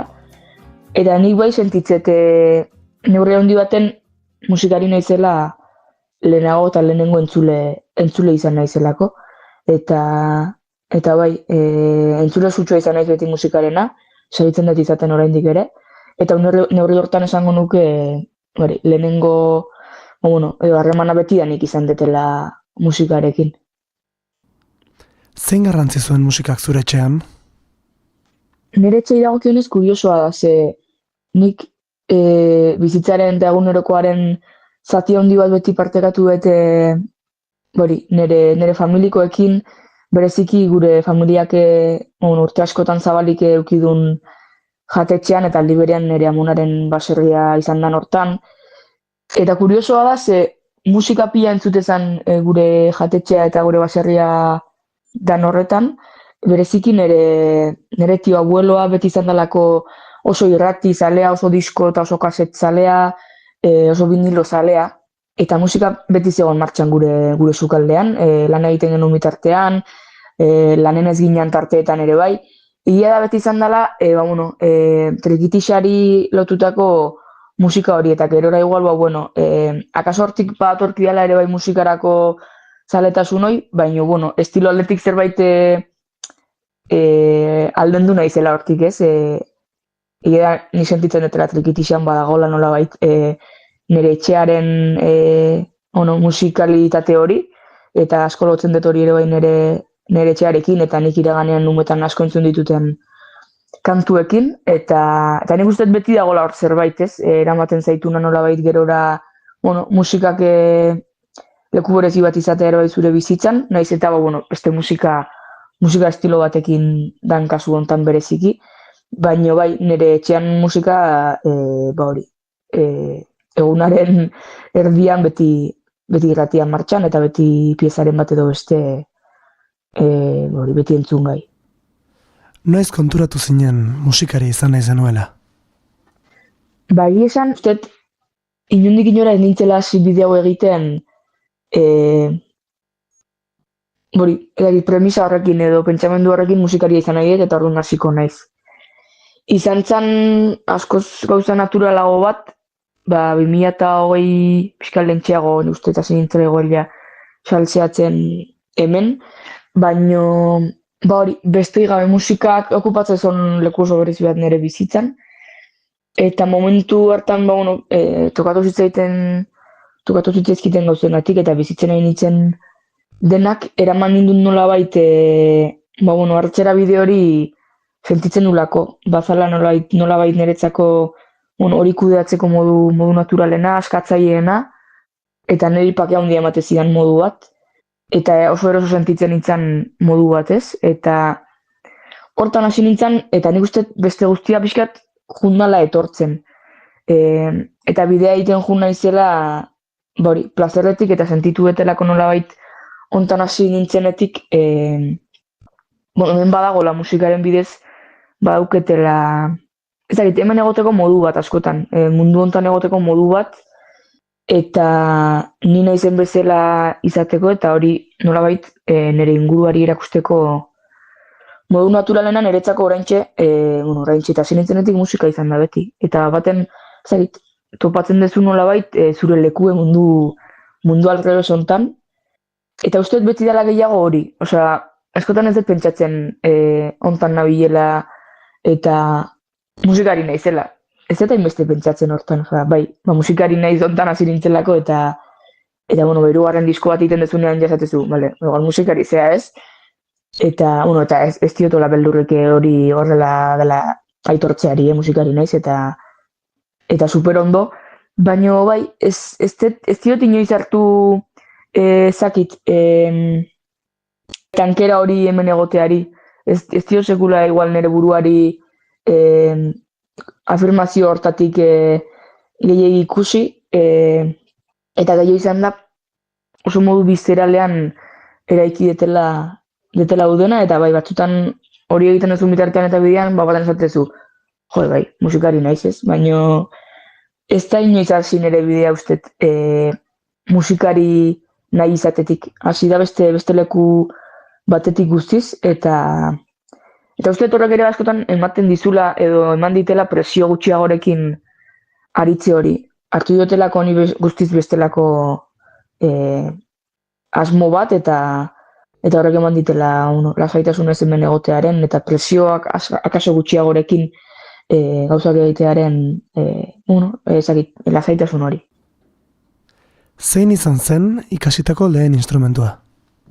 Hau kuriosoa da, ikasi duen lehenengo instrumentua ez da gaur egun nire instrumentu printzipala dan hori, gogoratzen naiz, solfeoko bigarren edo hirugarren kursoan gebiltzala aizpa eta biok, eta hori, bazan instrumentua aukeratzeko urtea ez, eta gutako bakoitzak papertxo bat hartzezun, eta horren arabera, instrumentua aukeratzen edo bigarrena edo azkena izan zintezken. Gure kasun, aizpa eta bioi nahiko bukaeran tokatu zitzaigun, eta instrumentu bakoitzan X plaza zeuden, eta guri tokatu zitzaigun erako, gu nahi genituen instrumentu horietan lekurik etzegon, eta bi instrumentu gelitzezian aukeratzeko, edo biolontxeloa eta edo tuba. Eta, nahi soinuz, tubak etian bereziki erakartzen, eta urte betez biolontxeloko klaseak jaso ganitun bai aizpak eta bai nik, eta ikasen duen lehenengo instrumentua, orain naiz zertaz gogoratzen, biolontxeloa izan zen, kuriosoa da, baina anekdota modura hortze dago, eta hori, ez dakit, egia esan ez dakit noiz, ez nahi zoroitzen zenbat urterekin hasi nintzen musika eskolan, eta zenbat urterekin aukeratu nuen instrumentua, baina lehenengoa biolontxeloa izan zen. Noiz iritsi zen zure lehen kanta?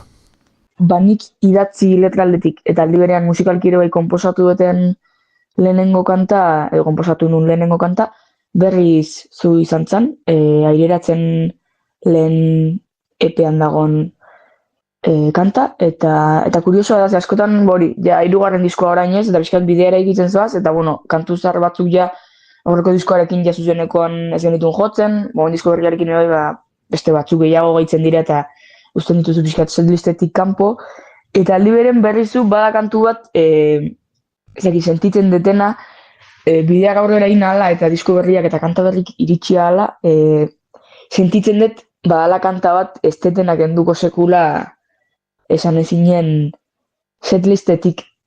Badiote kariño horrezia kanta horri. Ez dakit, nik uste lehenengo izate horrek ere ematen diola, pixkat kanta hartatik, banandu nahi ez hori, baina bestera ere behirutze zaituzu kanta borobila, eta lehenengoa izan askotan, lehenengoak beti daukala lehenengo aldi horietatik ez dakit, akaso igual esperientzia gutxi daukazunean eraikitako kanta bat dela, baina nik uste hortikan ere batzutan ateatzen diela gauza politek, eta sentitzeta dela horietako bat. Zer entzuten zenuen orduan?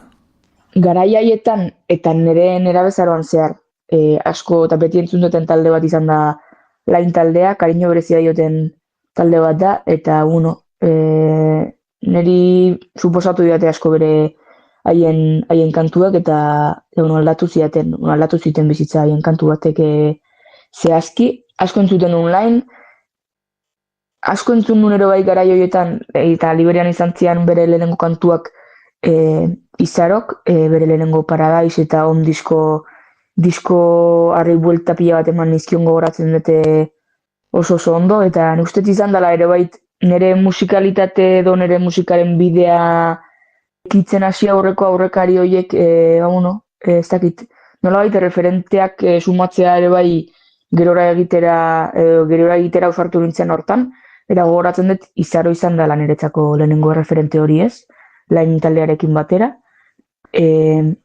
Eta igual euskeratik kanpo asko entzuten nituen, eta oraindik ere asko entzuten ditut, eta izan dira bitalde asko markatu nautenak ere bai, La Moda taldea eta Vetusta Morla taldea.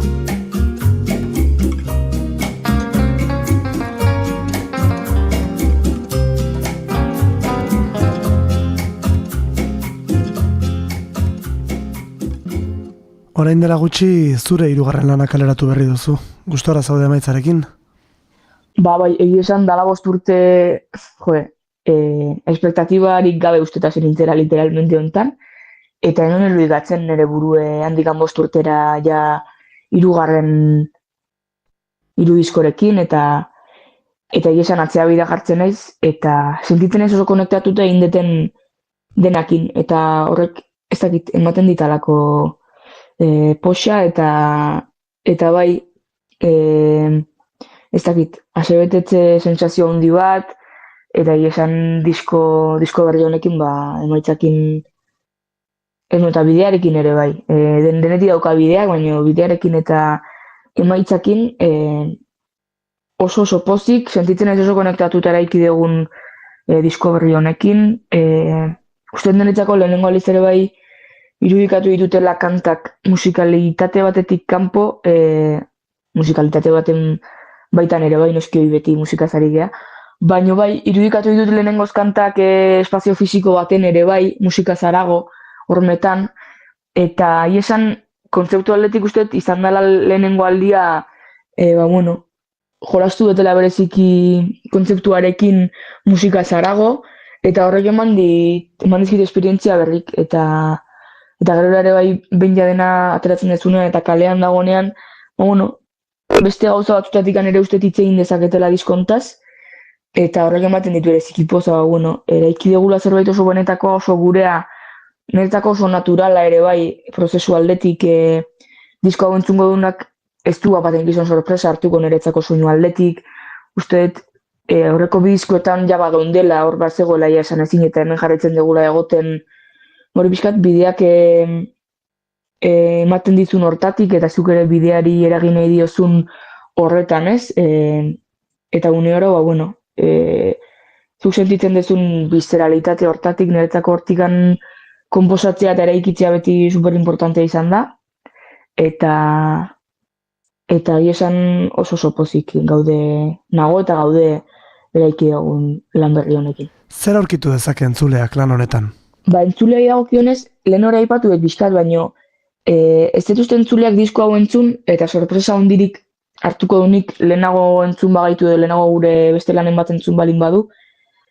Musikalidade aldetik eta sonoridade aldetik, ez dituzte hola aldaketa hondirik dagonik, baino ez tegulako eman nahi aldaketa hori, eta uste detelako ezakit, askotan igual proiektuen ibilbideaz hitz egiten dugunean, hor askotan hitz egiten da, ez dakit aldaketez eta evoluzioez eta konfortzonatik ateratzeaz. Eta askotan sentitzen dut, hontaz hitz egiten danen, beti hitz egiten dela soinu aldetik aldaketa handi xamarrak edo jebiak egoten direnen, eta ez nago oso ados aldaketa soilik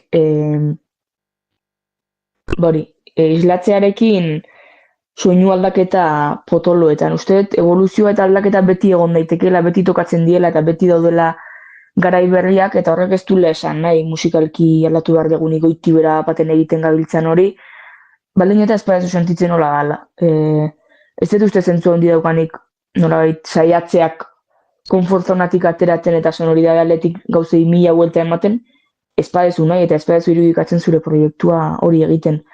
Niretzako beti izan da superimportantea visceralidade batetik sortzea, disko honetan ere ala izan da, eta gero uste bidean eman diogula kantu bakoitzari sentitzen genuen sonoridade bat, bai sentitzen dut disko honek sonatzen dula bereziki, eta bilatu dugula ere bai grabaketa eta ekoizpen prozesuan sonatzen dula oso organiko, gure musika bada nahiko organikoa, beti izan da.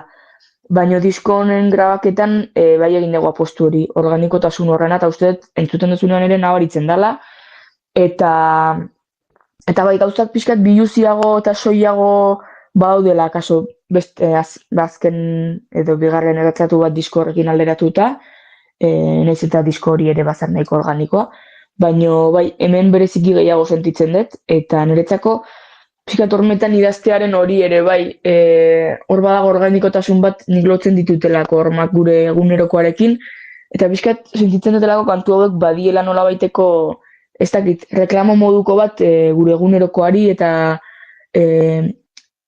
elkar eragiteari.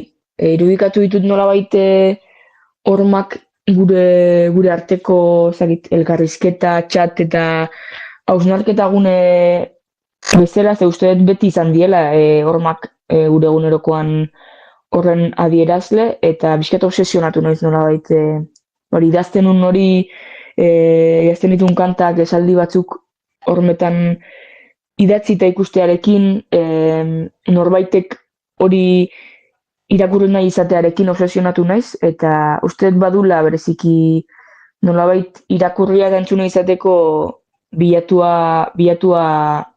betela bizkat irakurria eta entzuna izan nahi hori diskonekin, eta badula erreklamotik asko.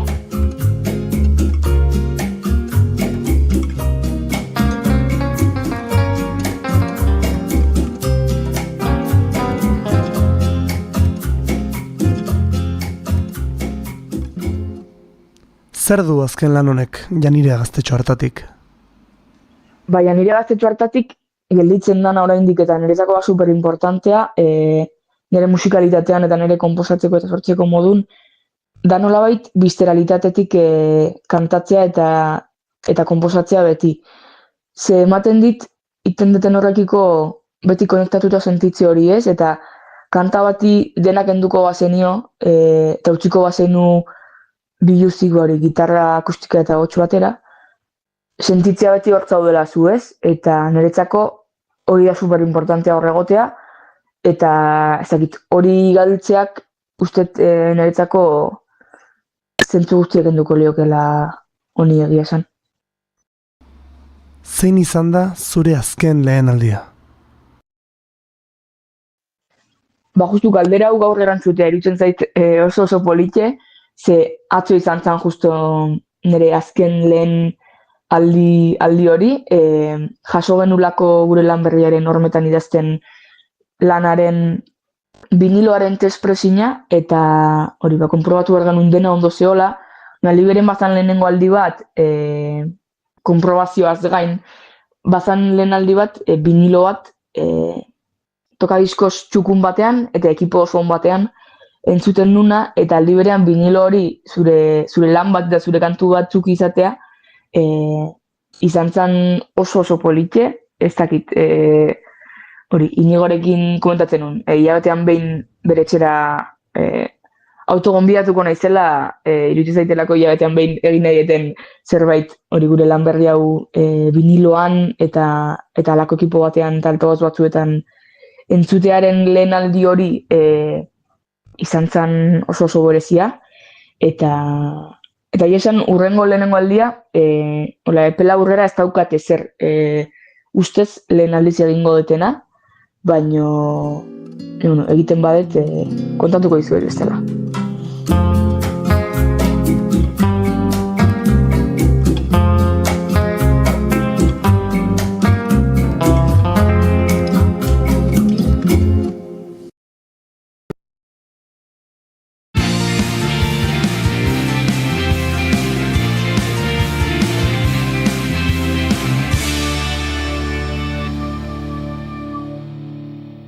Bigarrenak ez direlako beti okerragoak, bigarren kafea.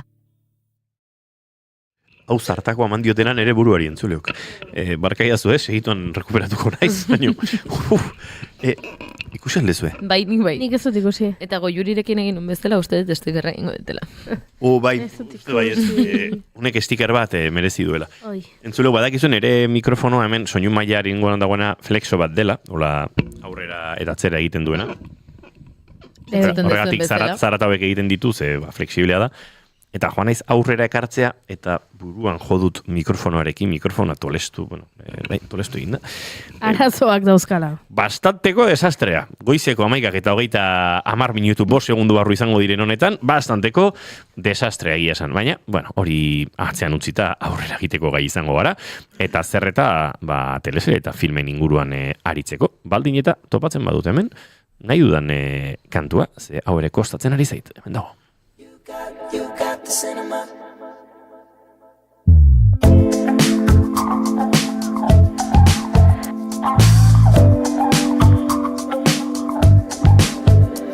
It's you, and I'm not getting over it. Darling, is it cool?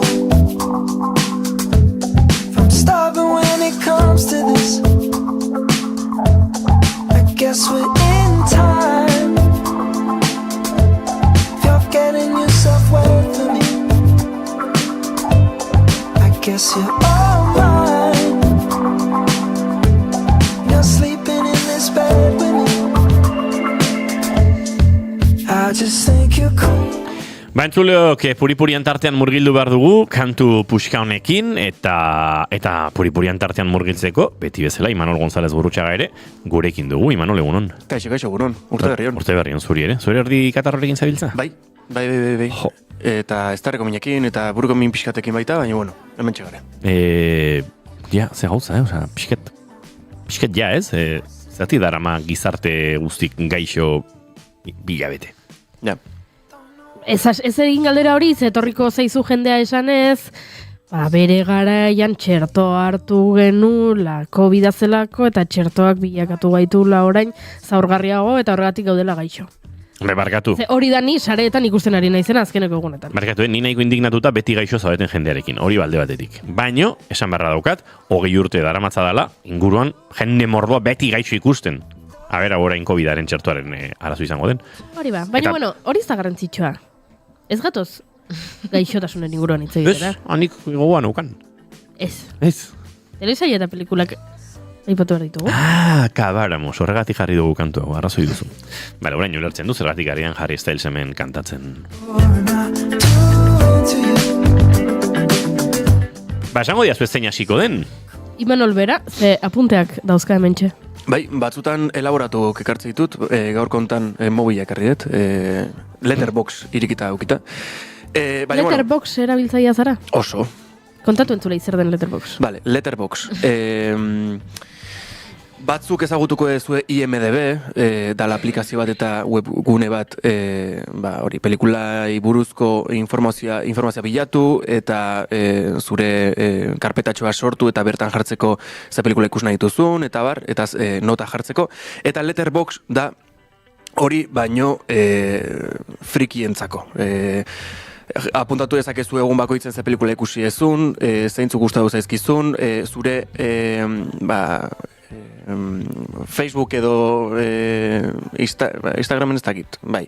Bueno, sare sozialetan bezala jarri ezakezu zure perfileko argazki bat, jarri ezakezu bio txiki bat, eta baita aipatu behar dituzu edo jarri behar dituzu zure horman, zure lau pelikula gustukoenak all times. Eta bueno, horregatik esate dela pixkat frikientzako. De hecho, ordaintzeko aukera dago eta patron usteet izena jasotzen dezula, modu horta, eta usteet dauzkazula frikada txikigo batzuk, adibidez, zure reviewak edo zure nota jarrizako garaien, modu berezi baten jarri ditzazkezula, eta zure perfileko argazkiaren atzean beste argazkia jarri ditzakezula, eta bueno, semaz, holako gauza berexik gertatzen dira aplikazio hontan. Nik gaur kontan, hemen txuleta ezela erabilieten aplikazio hau erabiliko dut, zuei komentatzeko, asteburu hontan ikusi detela dokumental bat, pelikula dokumental bat, Evil Influencer izena duna, eta Jodi Hildebrandt influencerrai buruzko historio bat da. Dokumentala hasten da, eta saiatuko naiz igual gauza asko ez kontatzen, ze holakotan nik usteet, orokorren pelikulatan, gustatzen zait, alik eta gutxina jakitea, historia buruz eta bertan kontatzen denai buruz dena sorpresagoz agertzeko. Baina, dokumental hau hasten da, ume bat agertzen dalako etxe baten, Utahko kanpokaldeetan, daude etxe oso dirudun batzuk, dirudunen etxe batzuk oso handia dianak eta oso auzo handi bat da, baino mugimendu oso gutxi da biena eta jende gutxi biltzen dana, eta apaten bizilagun bati agertzen zaio 12 urteko ume bat, bere portalea edo bere ateparea laguntza eskatzen poliziari deitzeko, eta umeak erakusten ditu desnutrizio eta torturatua izanaren seinale batzuk. Bere eskutan, bere eskuak daude zinta aislantekin lotuta, eta oinak ebai ikusten dira dauzkala zauriak eta baita zintakin daude estaliak. Eta hasiera puntu nahiko interesgarria gertatzen da dokumental hontan, gero ikuste dugu gizon honek, umea topatu duen gizon honen bizilagunak zerikusia handia daukala honekin, bizilagun hori da Jodi Hildebrandt, eta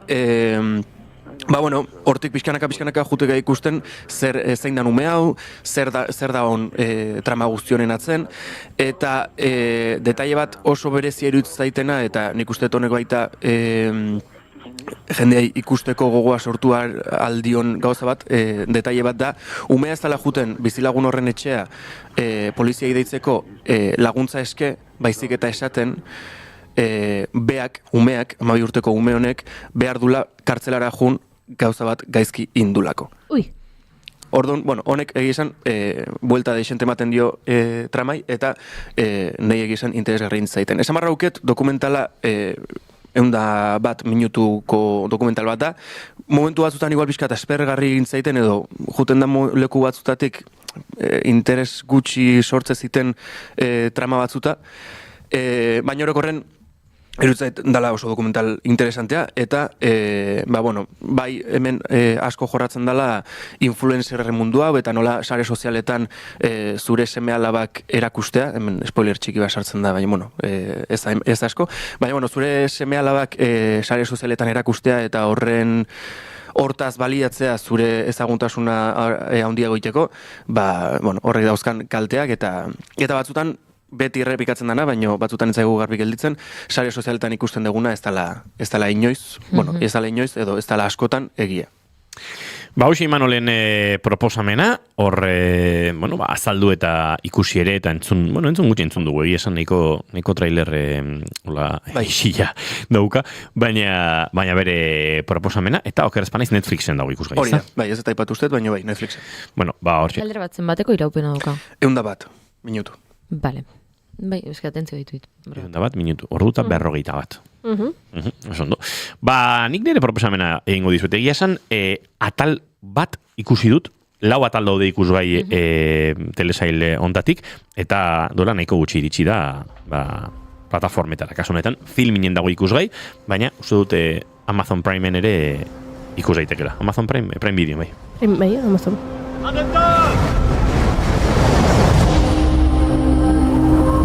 Hvordan kommer man seg vekk herfra nå? Alla forbindelser ligger nede. Vi bare lurte på, for du er jo politi, ikke sant? Han är Wilhelmsen, Stockholmskriminalen. Sara, tren bat badoa elurretan zehar, pixkat Snowpiercer pelikularen estetikan edo abiatuta, Estokolmotik Narvikera, eta elur jauzi batekin talka egin, elur jauzi batekin topo egin, eta trena deskarrilatu egiten da. Bueno, batzuk zaurituta, besteak oraindik traumatizatuta edo, eta ikaragarrizko hotza egiten du, hantxe elurtearen erdian. Baina, bidaiaritako batek atzeman du ikusi du metro batzuk lehenago, han mendian gora bazegoela eraikin bat. Hotel zahar bat. Baina hotel horretara joan eta laguntza eske eta inkomunikatuta da biltzen bitartean, eriotze misteriotsuak gertatzen hasten dira. Tren horretan doanen artean, badago protagonista bat. Bueno, zerbitzuz kanpo eta gainera hasieran ez dakizkigun arrazoiengatik, nolabait polizia lanetatik urrunduta dagoen Han Wilhelmsen. Eta, berari egokituko zaio pixkanaka, antzematea edo deskubritzea zer ari den gertatzen. Oso telesail interesgarria da, faktura tekniko oso ederra dauka, eta badauka, ez dakit nola esan, ez dakit noa nordikoa edo thriller nordikoa, pixkan misterio nordikoa, Agatha Christie egindako menaldi modura planteatzen da, eta lau atal ditu, 45 minutuko lau atal bere lehenengo denboraldian, ez dakit denboraldi berririk egongo den ala ez, edo telesaia hasi eta buka lau atal hauetan amaituko den, baina oso gomendagarria, eta batez ere hori pixkat, azken aldian nahiko proposamen nordiko, daniar, norbegiar eta horrelakoak ekarri izan dizkizuet, egia esan nire oso interesgarria egiten zait, edo gustatzen zait, balio erantzi bat ematen diot, aktoreak ezagutzen ez ditudan telesaiak ikusteari.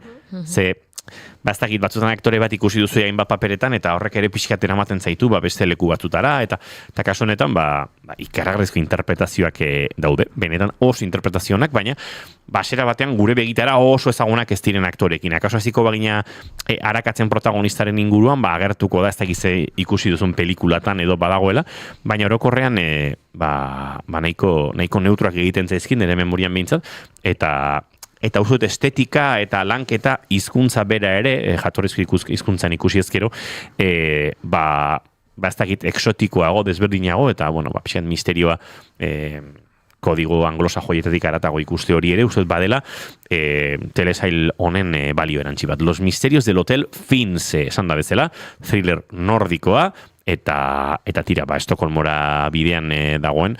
Mendietan kokatuta, filminen ikusgai duzuena. Hauxe da nire proposamena. Eta bien bitartean, Junior Romaziti barguren, hemen nire mugikorrari begira zegoen. Eske batean ikusiet mapsa edo mapa irekita zenekala, eta...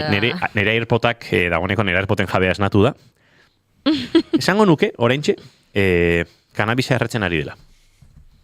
Ze, bere pausoak aztertzen abien horretan, badaukat pistaren bat. Bai. Torrentxe zerkausian dago. Tolosan merkatua egiten den erreka ondoko eraikin horretan, akaso entzulen artean batzuk zerkausia zagotuko duzu erreferentzia honekin, eraikin luzeska txuri bat, historikoa, eta bertan merkatuaren egune pixkate mitikoena edo kokatzen dena. Hortxe dago. Eta orduak egiten ditu hor, nik igual amabietan paseo bat eman barrutaruntza.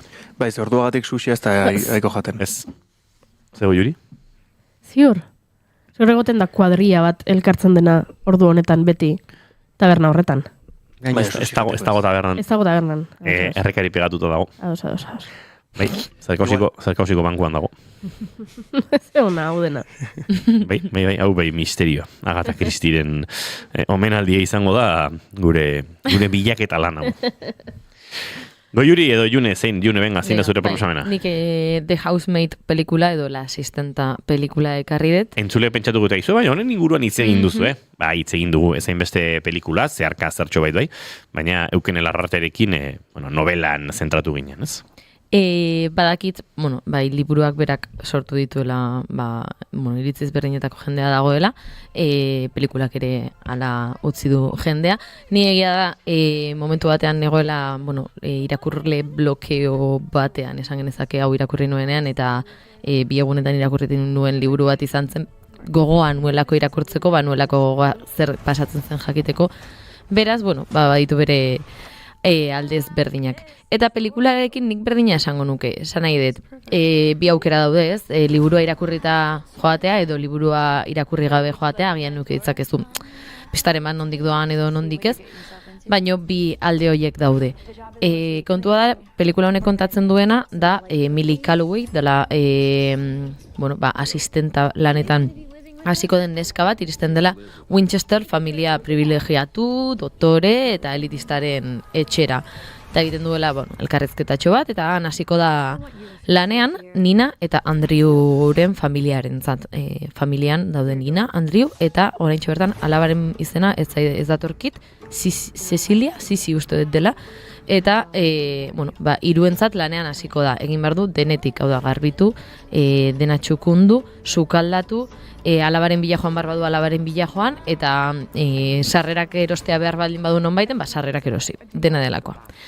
Eta trailerrean ikusten den bezala, hasiko dira gauza arraroak gertatzen bere inguruan, nabarituko du portaerak ez direla oso normalak, hasieratik ikusten da etxea oso txukun dagoela, lehenengo aldiz elkarrezketa egitera joaten denean, eta bi egunetara joaten dena etxea dela ia zabortegi bat. Orduan, pixka bat hortik hasita eta thriller puntutik dauka pelikula honek dauka tentsioa. Badaude momenturen batzuk nik parra egin nuena, baino agian egia da, etzela parra egiteko momenturen bat ola zehazki, nik liburu irakurreta banekielako zetorkion personaiari. Ulertu dezaket iritzi ezberdinak egotea, bagian gauzaren bat falta delako edo nik esten hau ikusi nahi nuelako, eta ez dakizte, nik esango nuke oso ondo eginda dagoela replika bera, oso antzekoak direla bai liburua eta bai pelikula, eta esentzia bera dela. Badaukala liburu hau saltzen dizute espektatiba batzukin eta betetzen duela nahiko parekoak diela. Baino ez da hemen bizitzako pelikuloia, hori argi geda dadila, esan nahi dut. Liburua irakurrita joan dagoak, badakigu zer ikustera goazen, eta gozagarria da, oso ondo egin dago. Ni 2 orduetan egon nintzen pantaiari begira gozatzen. Eta esango nuke, nerekin joan ziren 5 pertsonetatik 4 ez egitela ezer zer gertatuko zenaren inguruan, besteak bai. Eta 4ak ikusi nituela nahiko lotuta eta engantzatuta jakiteko zer gertatuko zen, eta gero atera eta bakoitzak agian bere teoria ezberdinak zituen, eta nahiko harrituta gelditu ziren pelikula bukatzeakoan. Beraz, hori, erabat gomendagarria, oraintxe bertan zinetan dago, nik nire mentzat zinean dago, eta The Housemaid edo La Asistenta pelikula. Hoxe proposamena, Juneren eskutik, eta hau zinemaretoetan duzue ikusgai, Goiurirena geratzen zaigu, oraindik azken 13 minutu dauzkagu, Goiuri. Gero esan ez dizugula demora uzten, Kontua da, 2 telesaile ekarri ditu dala nik. Ara! Baten faltan 2. 2ak Netflixekoak. Ea ikusi dituzuen. Innato, izena du batek? Izen ez ezaguna egiten zai baino ez du. Eta bestak izena du Ciudad de Sombras. 2 espainola dira, ez? 2ak dira Netflix Espainiak egindakoak, baina bata da Euskal Herrikoa, eta bestea da Katalunia, herrialde katalanetakoa. Ez dituzu ikusi. Ez batez bestea. Vale, orduan kontatuko dizuet, zeri buruzkoak diren. Esan bezala, 2ak Netflixekoak dira, lehenengoak izena du Innato, eta zeri buruzkoa da Innato. Felix Garai, da pertsonaia nagusia, edo nagusietako bat, Imanol Ariasek antzezten duena, bera da gasolioaren... Imanol Arias biziri dago? Bai. Haziendarekin kontuak saldatuta ja? Ez dakit... Bere semeare aktore mundun dabil. Bai? Totalmente empanatuta nabil ni, bera da gasolioaren hiltzailea. Kontua da, bera 25 urte egon dela kartzelean, eta orain atera dela kartzelatik. Eta bere irtera honek, Sararen, bere alabaren, itxura ustezko perfektua, hankaz gora jarriko du. Sara Elena anaiak antzazten du, eta hor dago egoera, ez da, Felix atera da kartzeletik, Sararen bizitza aztoratzen du horrek, eta gainera, gertatzen da beste zerbait, dela hilketa sorta berri bat dagoela. Eta orduan, hasieran zalantzori dauka ikusleak, ez? Ote da, Felix bera orain kartzelatik atera da, eta berriro jendea hiltzen ari da, edo beste norbait da, edo zer ari da gertatzen. Bueno, hori da innato. Eta bestetik daukagu Ciudad de Sombras. Hemen ze gertatzen da, La Pedreran, Casa Milan, Bartzelonan, krimen makabro bat gertatu da. Erretako gorpu bat agertu da, Gaudiren eraikin emblematikoaren fatxadan zintzilik. Eta orduan hor daude Milo Malart, Isak Ferrizek antzetzen duena, eta Rebeka Garrido, Veronika Etxegik antzeztutakoa. Bereiak inspektoreak dira, eta krimenaren egilea aurkitzen saiatu beharko dira. Ciudad de Sombras agian izena ezaguna egingo zaizu ez, Veronika Etxegi tamalez duela hilabete batzuk hiltzen, eta berak grabatuta utzi, eta oraindik artean estreinatu gabe zegoen telesaila zen, eta beraz, hil ondoren estreinatu da telesaila. Telesaila o pelikula? Telesailak dira biak. Biak telesailak dira. Ze antzekotasun dituzte, batetik generoa. Bueno, biak dode Netflixen, eta generoa biena thrillerra da. Bietan, pixka bat thrillerraren betiko ohiko eskemak jarraitzen dituzte ez. Batean badaukagu eriotza batzuk ari dira gertatzen, ustezko hiltzaile bat badaukagu, baina ez dakigu bera izan den, orduan, helburua da jakitea norari den hilketa horiek egiten, eta bestean, agertu da gorpu bat Bartzelonan, eta ez dakigu nor izan den, eta, oso antzekoak zentzu horretan, zer gehiago, sua abia puntu bezala bietan, ez, hori bitxia iruditu zait, ze Felix Garai su hiltzailea zen, bera hiltzailea, ustezko hiltzailea, bera su hiltzailea zen, eta suarekin, erre egiten zituen biktimak, eta sua hor dago, eta Ciudad de Sombrasen, hortxe agertu da, gorpua agertu da La Pedreran, eta bea ere agertu da erreta, eta horrek ere, bezegit, grazia egin dit, edo bitxia iruditu zait, eta zer gehiago erdigunean daudela polizien arteko dinamikak, ez? Batean badaukagu Sara, hiltzailearen alabak kolaboratu beharko duela poliziarekin jakiteko oraingo eriotzak ere, bere aita izan den edo ez den izan, eta bigarrenean, hor daude bi polizia, beraien elkarrekintzetan eta oinarritzen da asko gidoia, deskubritzen saiatzen zein den hiltzailea. Orduan, oso antzekoak zentzu askotan. Baina desberdintasunak ere topatu ditut. Innato, esan bezala, Euskal Herrian kokatuta dago, nun grabatu da Gasteizan, Laguardiako suhiltzaile parkean, Uribarri Ganboako urtegian eta Urturi herrian. Ciudad de Sombras, Bartzelonan dago oinarrituta, ze Gaudiren eraikinetan oinarritzen da. Bata Euskal Herrian grabatua, bestea Katalunian grabatua, eta esan bezala, antzekotasun handiak dituztenak, baina bizatitxo ekarri ditut, eta ea identifikatzen duzuen desberdintasuna. Hau da, Innato. Fue condenado entonces por 3 violentos asesinatos. Han pasado 25 años, pero muchos han olvidado aquella oleada de crímenes a principios del año 2000. ¿El asesino del gasoil? No me jodas, que le han soltado de la cárcel. Eta hau da, Ciudad de Sombras. Al Passeig de Gràcia, normalitat avui a la Pedrera. La Casa Milà torna a obrir les seves portes als visitants un dia després de la terrible mort d'Eduard Pintor, president de l'empresa constructora Adcoensa. Durant la jornada d'ahir, l'edifici emblemàtic, una de les majors atraccions turístiques... Ze desberdintasuna baritu duzu, Hizkuntza erabilera. Hizkuntza erabilera, eta hori ekarri nahi nuen gaur zuengana entzun duguna da. Batean, Innato telesailean kazetari bat agertzen da, lehenengo atalean kontatuz eriotza batzuk daudela, eta atera dela kartzeletik Felix Garai hiltzailea, kazetari horrek gaztelaniaz kontatzen du historia hori, gaztelaniaz ari da, albiste hau ematen, Ciudad de la Sombrasen, beste kazetari bat daukagu, kontatzen ari dena, La Pedrera etxea iriki dutela, gorpuak endu dutela, eta berriro ere turistentzat zabalik dagoela, eta ze hizkuntzatan kontatzen du hori? Katalanez ari da. Katalanez ari da. Bi telesailak ikusi ditut, bata bestaren ondoren, eta biak izan da Netflixekoak, eta biak izan da genero berekoak, eta biek edukita hainbesteko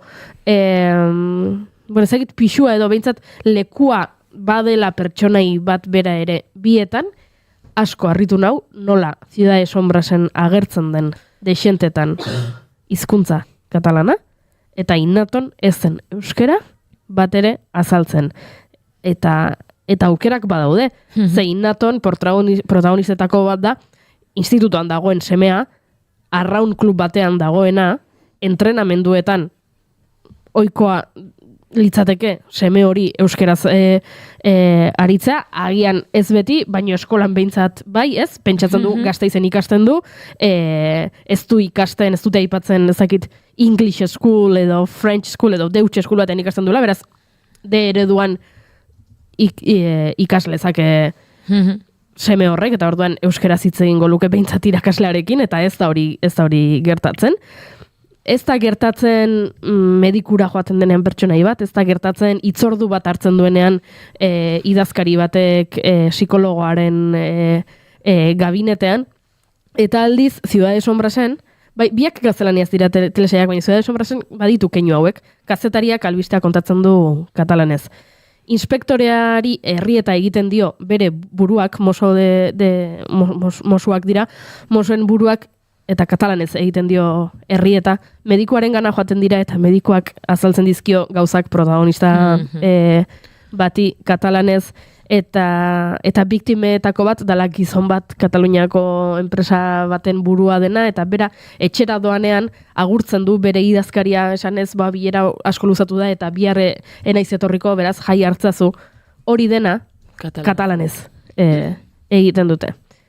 Eta bitxia iruditu zait, eta zeharo interesgarria alderatzea bietan hizkuntza autu hau. Ze gainera irakurri dut, Ciudad de Sombras gidoilariek planteatu dutela nazioarteko begirada batekin, ez? Beraiek nahi dutela, Netflixek edatu du, eta nahi dutela mundu mailan edatzea, eta horregatik, zeu elkarrizketa batean galdetu diotela zergatik egunean katalanez ez. Eta bat zuela berak nazioarteko begirada hori, eta orduan nahiago zuela gaztelaniaz, baina, eta hala ere, txertatu dira. Inatorekin irakurri dut, estatu batuetan Huluk erosi berri duela ara eramateko historia hau, eta hor galdu da aukera batez, estatu batuetan ez dute euskera hitz bakar bat entzuko, eta telesailan ez da hitz egiten euskeraz, inongo momentutan, eta biak jarraian ikusita, segulako pena mandit. Niri galderat, katalanez dauden ataloietan, batez ere agian, ez dakit medikuarekin konversazioan edo olako puntuetan, subtitulak agertzen dira momentuan?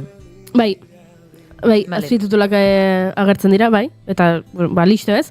Egia da guretzat katalana, gaztelania balin badakizu katalana ulertzeko errexagoa dela, baina noski azpititu dago. Bai, batez ere aitzakia askotan hori izaten delako, ez? Katalana ulertzen da, ordu ez dugu, baina esan nahi dut azpititulatuta dago momentuan ere. Bai, gero ez dut Ciudad de Sombras orain ez dut gogoan, baina Inato bai adibidez Arabako Foru Aldundiak finantzatu duela, beste hainbat elkarteen artean, elkargik ere finantziatu du, da Euskal Herriko hainbat instituzioen finantziak eta eduki du, eta hala ere, presentzia ez da bermatu, egia da Ciudad de Sombrasek nola Bartzelonan eta Gaudiren mundu honetan hainbesteko ezagit begirada jartzen duen, eta hitz egiten da asko Bartzelonan jendea badagoela aserre enpresa handiekin, putre funtsekin, ezin dutela bizi beraien auzoetan, eta orduan bagian hortik ikusi dute hor zentzu gehiago zeukala hizkuntzak katalanez aritzeak ez, badagoelako kritika gentrifikazioari, turistifikazioari, eta agian hortik hartu dutela auto hau, baliteke, baina pena bada zeharo, Innaton, ez baliatu izana, ez dakit, ez da tabernara joaten direnean, edo esan bezala semea arrauna egiten ari denean bere ikaskideekin.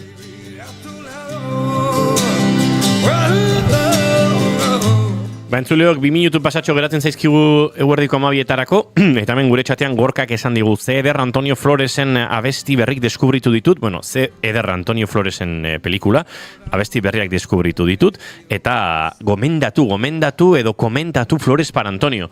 Bauzut hemen ikusi duan bakarra nina izela? Balik. Bai, ez da? Beraz, asko komentatzeko ez daukagu elkarrekin, baina nik aipatu nuen bere garaian zinemaldian ikusi nuen momentuan, eta lehen ere aipatu du sarreran, ez, lagun batek egun hauetan ikusi eta ikara bat unkituta idatzi zidala.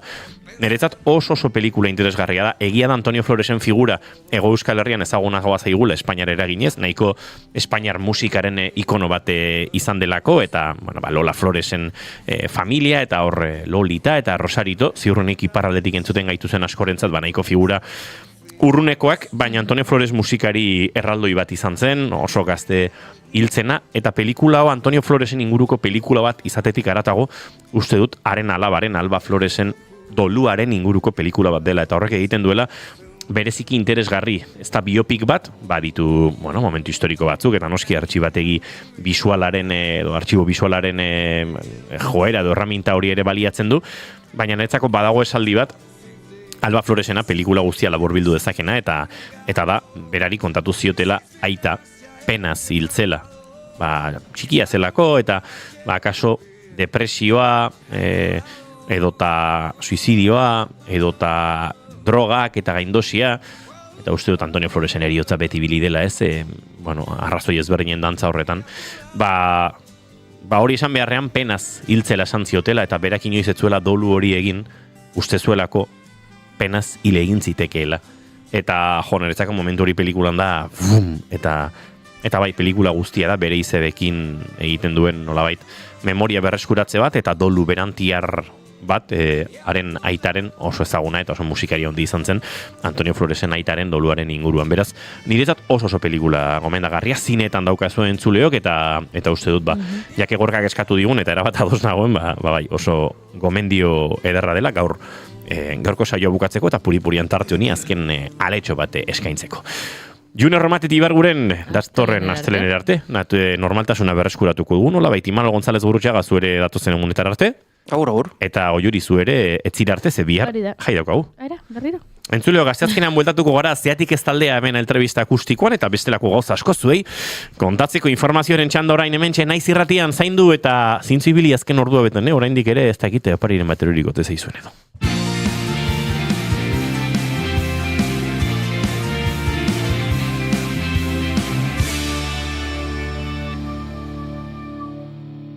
Keep calm and bigarren kafea.